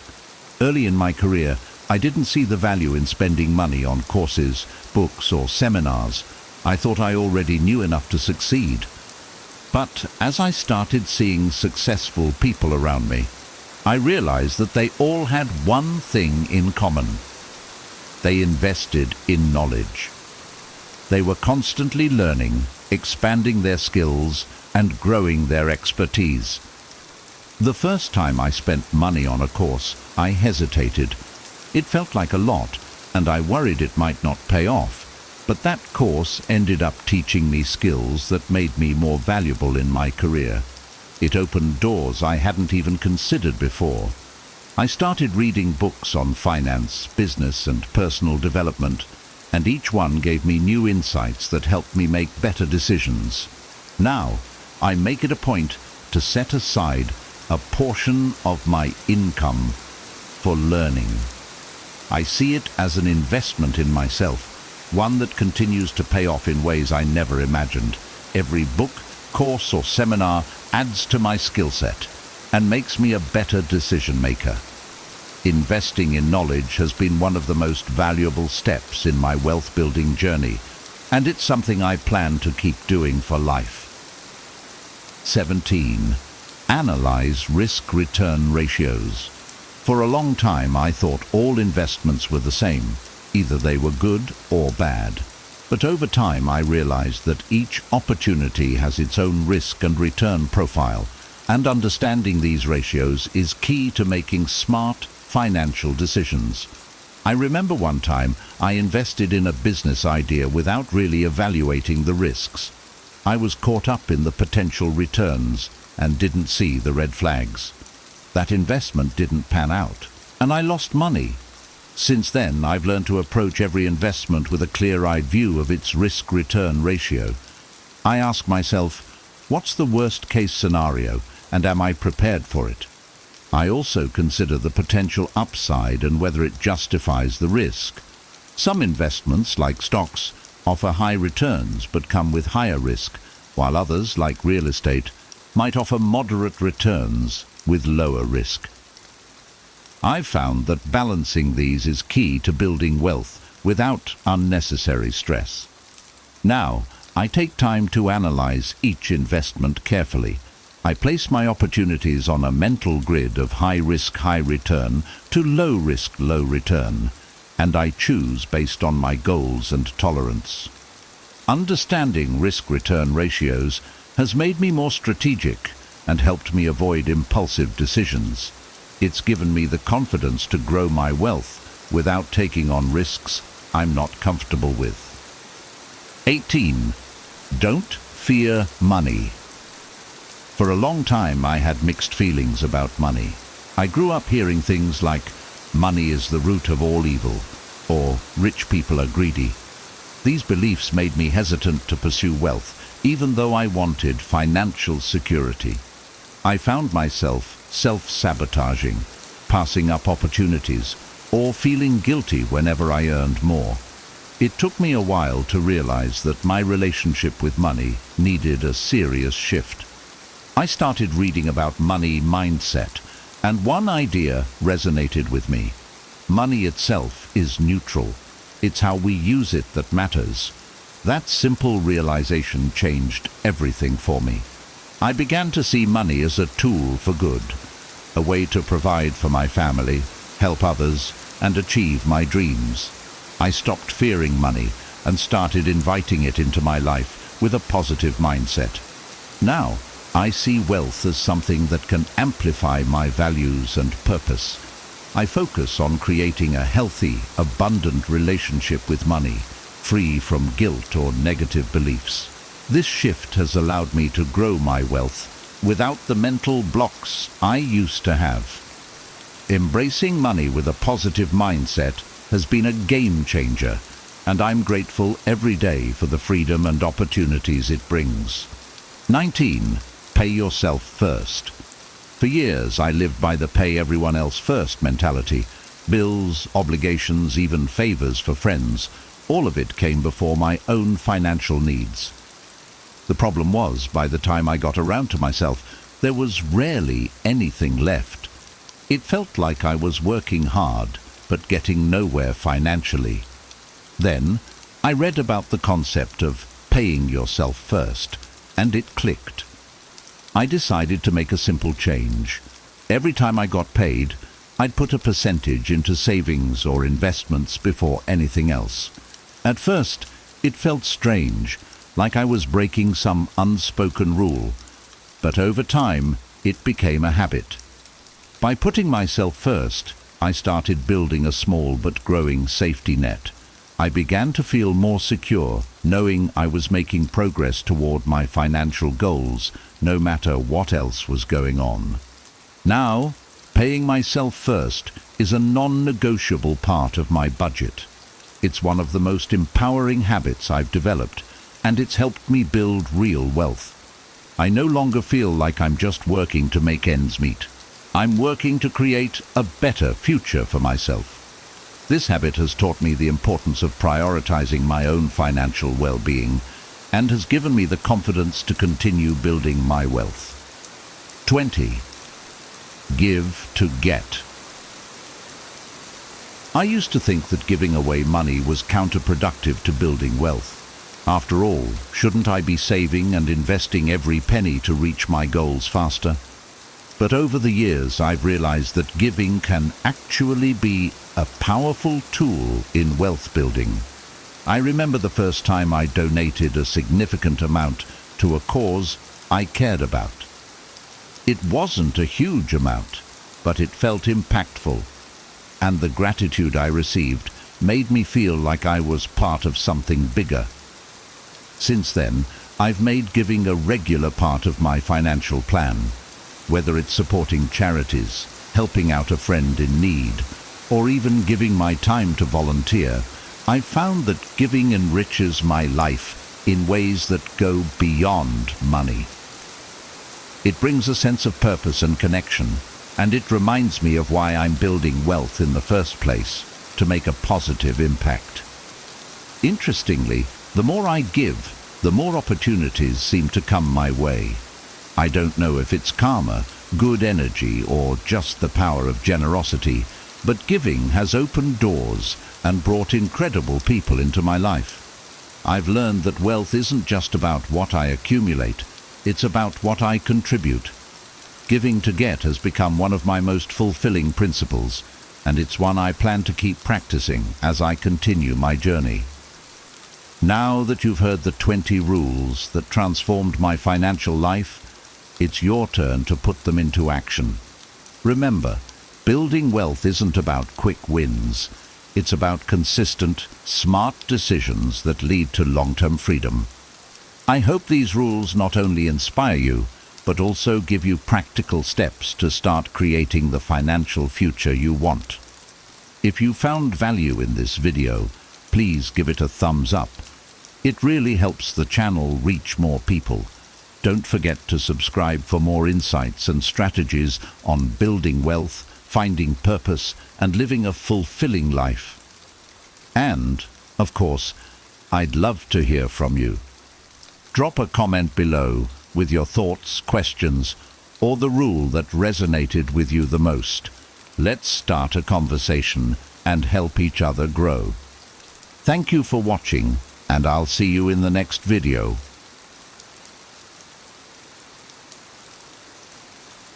Act like nothing disturbs you anymore. Number 1. Imagine waking up each day with an unshakable sense of calm, no matter what life throws your way. Picture navigating through traffic jams, missed deadlines, and unexpected setbacks with the same serenity as a monk in meditation. This isn't a distant fantasy, but a tangible reality you can achieve by embracing the power of Stoic philosophy. Within each of us lies a hidden strength, an inner fortress of peace that remains untouchable by external events. Yet, too often, we unknowingly turn minor inconveniences into overwhelming dramas, magnifying our suffering through our own perceptions. We have the power to transform our reactions, to choose the path of the sage who remains undisturbed in the face of adversity. This mindset of non-disturbance, meeting each moment with calm acceptance rather than emotional upheaval, unlocks profound reserves of peace and wisdom. Through dedicated practice, we can cultivate this skill, allowing our former habit of making mountains out of molehills to fade away. We can rediscover the simple grace of navigating life's ups and downs with centered poise. Embracing this powerful Stoic approach enables us to transform disturbances into opportunities for growth, ensuring our tranquility remains unshaken amidst the chaos of everyday life. Prepare to delve into the timeless wisdom of Stoicism and discover how to act like nothing disturbs you anymore. Number 2, avoiding imaginary pains. Seneca reminds us that we often suffer more in imagination than in reality. Our minds are skilled at conjuring up worst-case scenarios that never come to pass. Yet these imagined fears can cause us real distress. By recognizing this tendency, we can intercept catastrophic thinking before it spirals out of control. When faced with a challenging situation, pause and separate the actual facts from the fears your mind has created. Most of the time, the reality is far less frightening than the scenarios we imagine. This awareness allows us to save our mental and emotional energy for genuinely significant issues. Instead of letting hypothetical fears control us, we can focus on what is happening in the present moment and address it calmly and rationally. Embracing this Stoic principle helps us maintain inner peace and reduces unnecessary suffering. The next time your mind starts to create a disaster out of a minor event, remember that these fears are just figments of your imagination. Consciously choose to stay grounded in reality, and you will find that many of the monsters that haunt you are not as real as they seem. Number 3, building emotional immunity. Developing emotional resilience is a cornerstone of Stoic practice. By regularly engaging in Stoic exercises, we strengthen our ability to remain calm and composed under pressure. Recognizing that emotions are transient allows us to navigate through life's ups and downs without being overwhelmed. Emotional immunity is built through consistent practice and mindfulness. When we face stress or adversity, our habitual response should be one of measured calm rather than panic or despair. This doesn't mean suppressing our feelings, but rather acknowledging them and choosing not to be controlled by them. With time, our emotional responses become more tempered and our capacity for endurance grows. Just as our physical bodies become stronger with regular exercise, our emotional resilience is fortified through daily Stoic practice. This resilience enables us to meet life's challenges with grace and wisdom, maintaining our inner peace amidst external turmoil. By cultivating this strength, we ensure that we are not easily disturbed by life's inevitable difficulties, allowing us to live more serenely and purposefully. Number 4, daily practice of Stoic exercises. Incorporating Stoic exercises into our daily routine is essential for cultivating resilience and inner peace. Reflecting on Stoic principles each day helps us internalize their wisdom. Practicing negative visualization, where we imagine potential challenges and losses, prepares us to face them with equanimity when they occur. This exercise strengthens our mental fortitude and reduces the shock of unexpected events. Journaling about our daily experiences and responses helps us identify patterns in our thinking and behavior, allowing us to make conscious adjustments. These practices ground us in the present moment and help us respond to life's challenges with clarity and calm. By dedicating time each day to these exercises, we build a foundation of strength and wisdom that supports us through both minor inconveniences and significant hardships. The regular practice of Stoic exercises ensures that our minds are disciplined, our emotions are balanced, and our responses to life's events are guided by reason rather than reactivity. This daily commitment to Stoic principles fosters a deep-seated resilience that enhances our overall well-being. Number 5, examples of perspective shifts. Adopting a Stoic perspective can dramatically alter how we experience life's challenges. For instance, physical pain and ailments, while uncomfortable, are often labeled as unbearable due to our perception. By relabeling them as discomforts rather than crises, we can endure them more easily. Similarly, stressful situations like public speaking or difficult conversations are opportunities to tap into our inner coping skills. Countless people face these challenges daily and emerge unscathed, proving that they are not insurmountable. Emotional hardships, such as the loss of a loved one or the end of a significant relationship, are among life's most profound challenges. Yet, as millions have experienced, this pain is bearable with time and the proper perspective.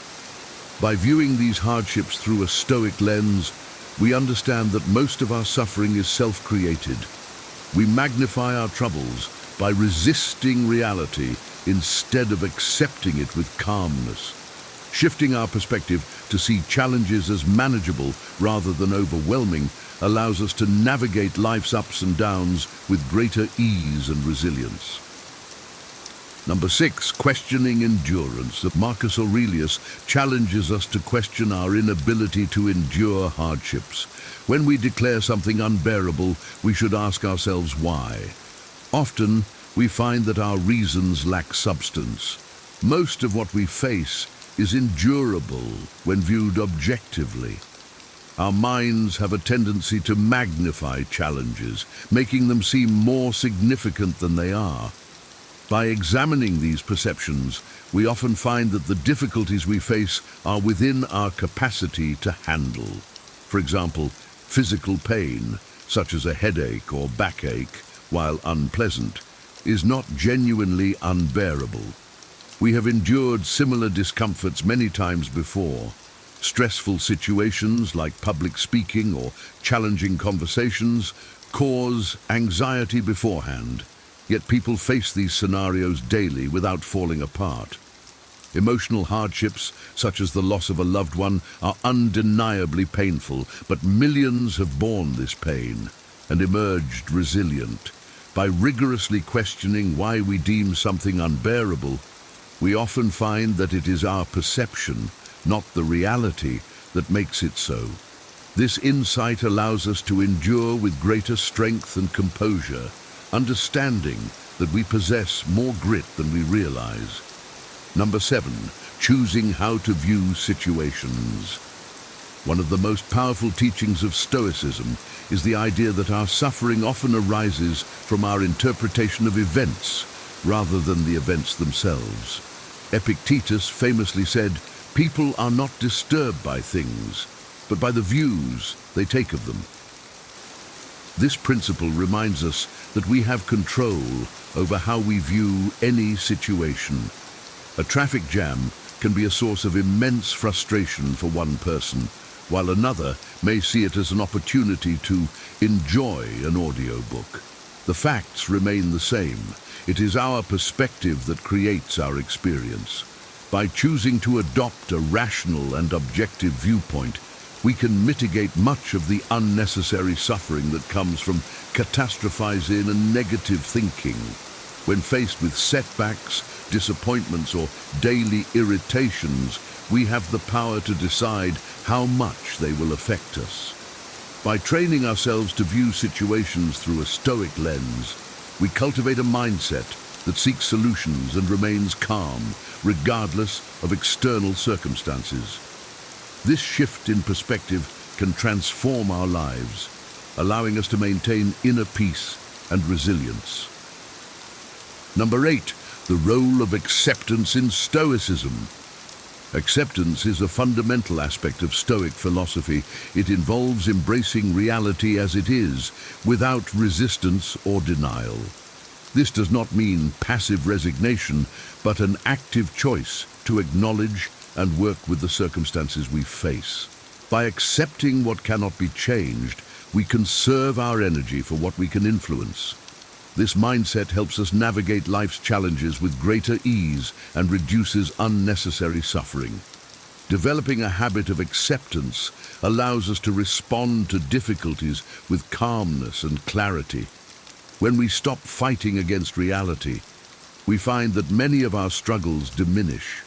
Acceptance enables us to see situations objectively and to make rational decisions based on the facts rather than our emotional reactions.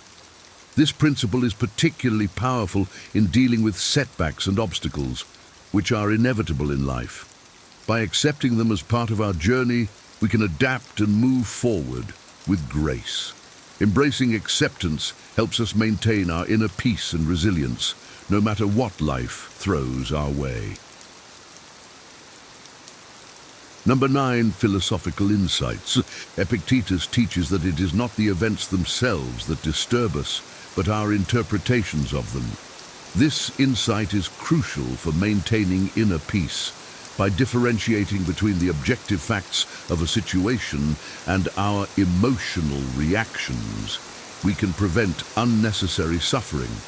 For instance, a traffic jam is just a collection of cars moving slowly. It is our impatience and frustration that cause distress.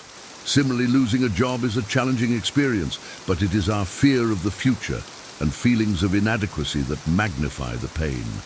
By focusing on the facts and viewing situations objectively, we can maintain a sense of calm and control.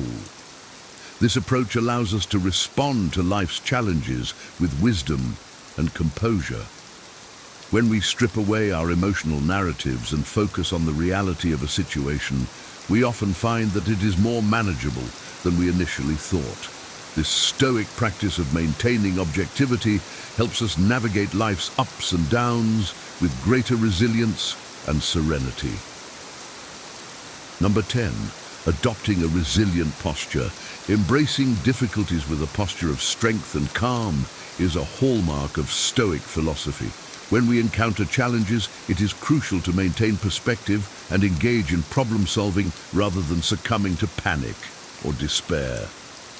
By viewing obstacles as opportunities for growth, we transform adversity into a catalyst for personal development. This resilient posture involves staying grounded and composed, even in the face of significant setbacks. It requires a conscious effort to focus on what we can control and let go of what we cannot. This mindset helps us navigate through life's inevitable challenges with grace and wisdom. Adopting a resilient posture means approaching each difficulty with a calm, measured response and seeking solutions rather than dwelling on the problem. By cultivating this resilience, we build an inner strength that enables us to face life's trials with confidence and poise. This Stoic approach ensures that we remain undisturbed by external events and maintain our inner peace regardless of the circumstances. Number 11, practical application. Stoic philosophy is not merely theoretical, but highly practical, offering concrete strategies for dealing with life's challenges. When faced with setbacks such as losing a job or encountering obstacles in personal projects, it is essential to redirect our efforts constructively. For example, an entrepreneur whose venture fails can use the experience to reassess and develop new ideas. Similarly, a person facing relationship changes can approach the situation with maturity, focusing on growth and understanding rather than resentment. By viewing setbacks as opportunities for redirection, we can maintain our momentum and continue moving forward. This practical application of Stoicism involves consistently seeking ways to adapt and thrive despite obstacles. It encourages us to remain flexible and open-minded, using each challenge as a stepping stone towards greater resilience and wisdom. By embracing this approach, we transform potential failures into valuable lessons and maintain our progress on the path to personal growth. This practical wisdom helps us navigate life's uncertainties with a steady, composed mindset. Number 12, mindset and adaptability. A Stoic mindset views obstacles not as insurmountable barriers but as integral parts of the journey. This perspective allows for continual realignment with our core virtues and wisdom. By anticipating challenges and adapting our plans accordingly, we remain flexible and resilient. This adaptability is crucial for maintaining progress and achieving our goals, even when the path is not straightforward. Viewing obstacles as opportunities for growth rather than setbacks fosters a proactive approach to problem solving. This mindset ensures that we do not become disheartened by temporary detours, but use them to refine our strategies and reinforce our commitment to our values. By maintaining this flexible approach, we can navigate life's twists and turns with greater ease and confidence. Adapting to changing circumstances while staying true to our principles is the essence of Stoic resilience.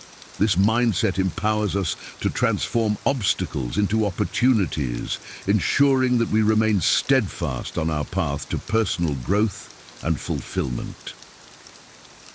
Number 13, living by virtue. So Marcus Aurelius emphasizes the importance of living by virtue regardless of external circumstances. He teaches that no obstacle can prevent us from acting with justice, self-control, and wisdom.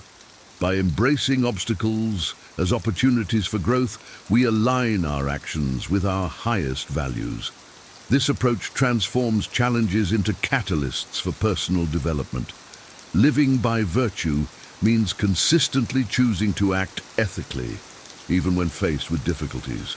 It involves maintaining our integrity and commitment to our principles, no matter what external forces we encounter. This steadfastness ensures that we remain grounded and resilient, capable of navigating life's challenges with grace. By focusing on our inner virtues, we build a foundation of strength and wisdom that supports us through all of life's trials.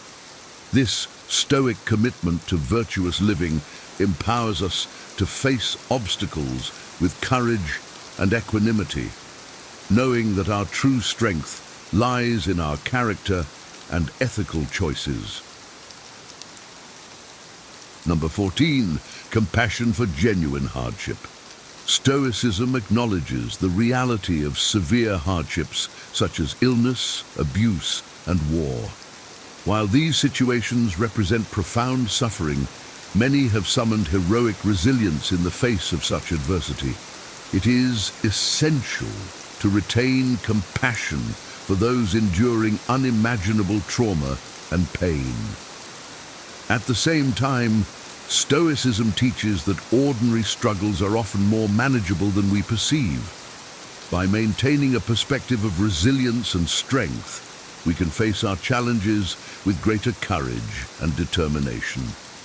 Compassion for genuine hardship involves recognizing the suffering of others while also understanding our capacity to endure and overcome. This dual perspective fosters empathy and solidarity, helping us support others while maintaining our own resilience. By acknowledging the severity of true hardships, we can better appreciate the manageable nature of our daily struggles. This compassionate approach helps us navigate life's challenges with a balanced, empathetic perspective, enhancing our inner strength and wisdom. Number 15, not creating upsets.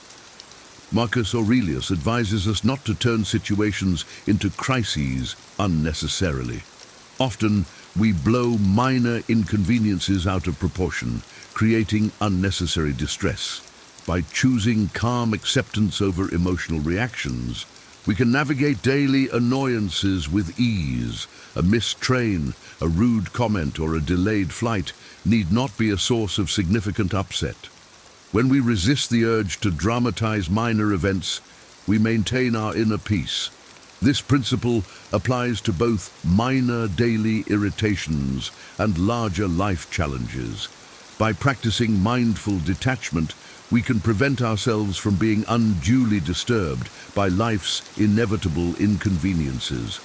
This approach helps us conserve our energy and focus on what truly matters, ensuring that we do not waste our mental and emotional resources on trivial matters. By choosing not to turn minor issues into major crises, we cultivate a sense of calm and resilience, allowing us to navigate life's ups and downs with greater ease and serenity. Number 16, Stoicism in modern life.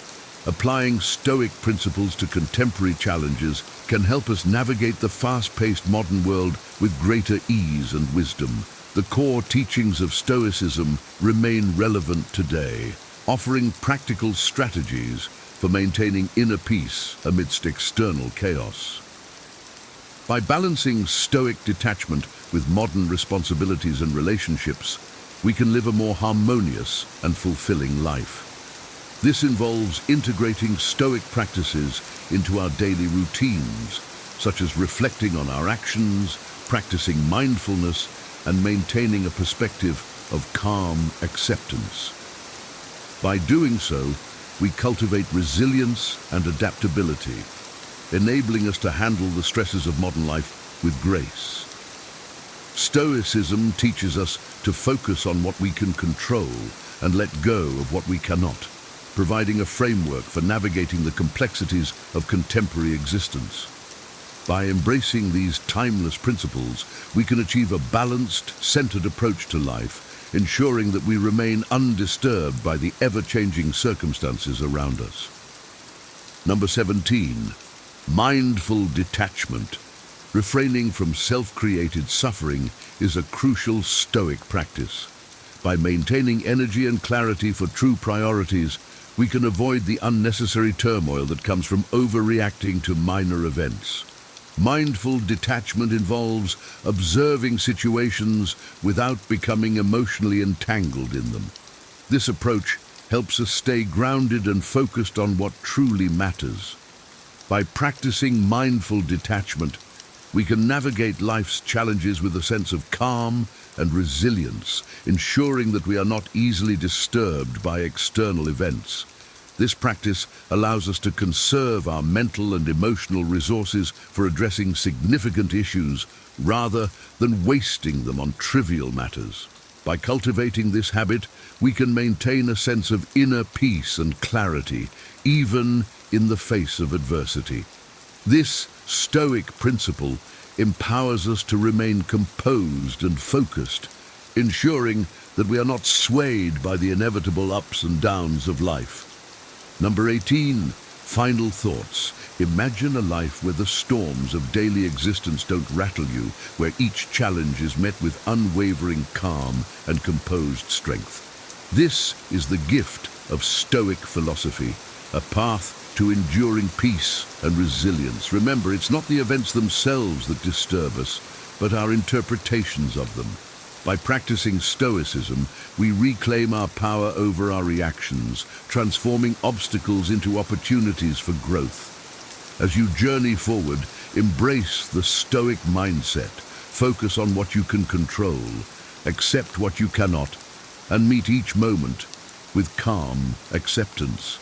By doing so, you can navigate life's ups and downs with greater ease and wisdom, ensuring your inner peace remains steadfast amidst external chaos.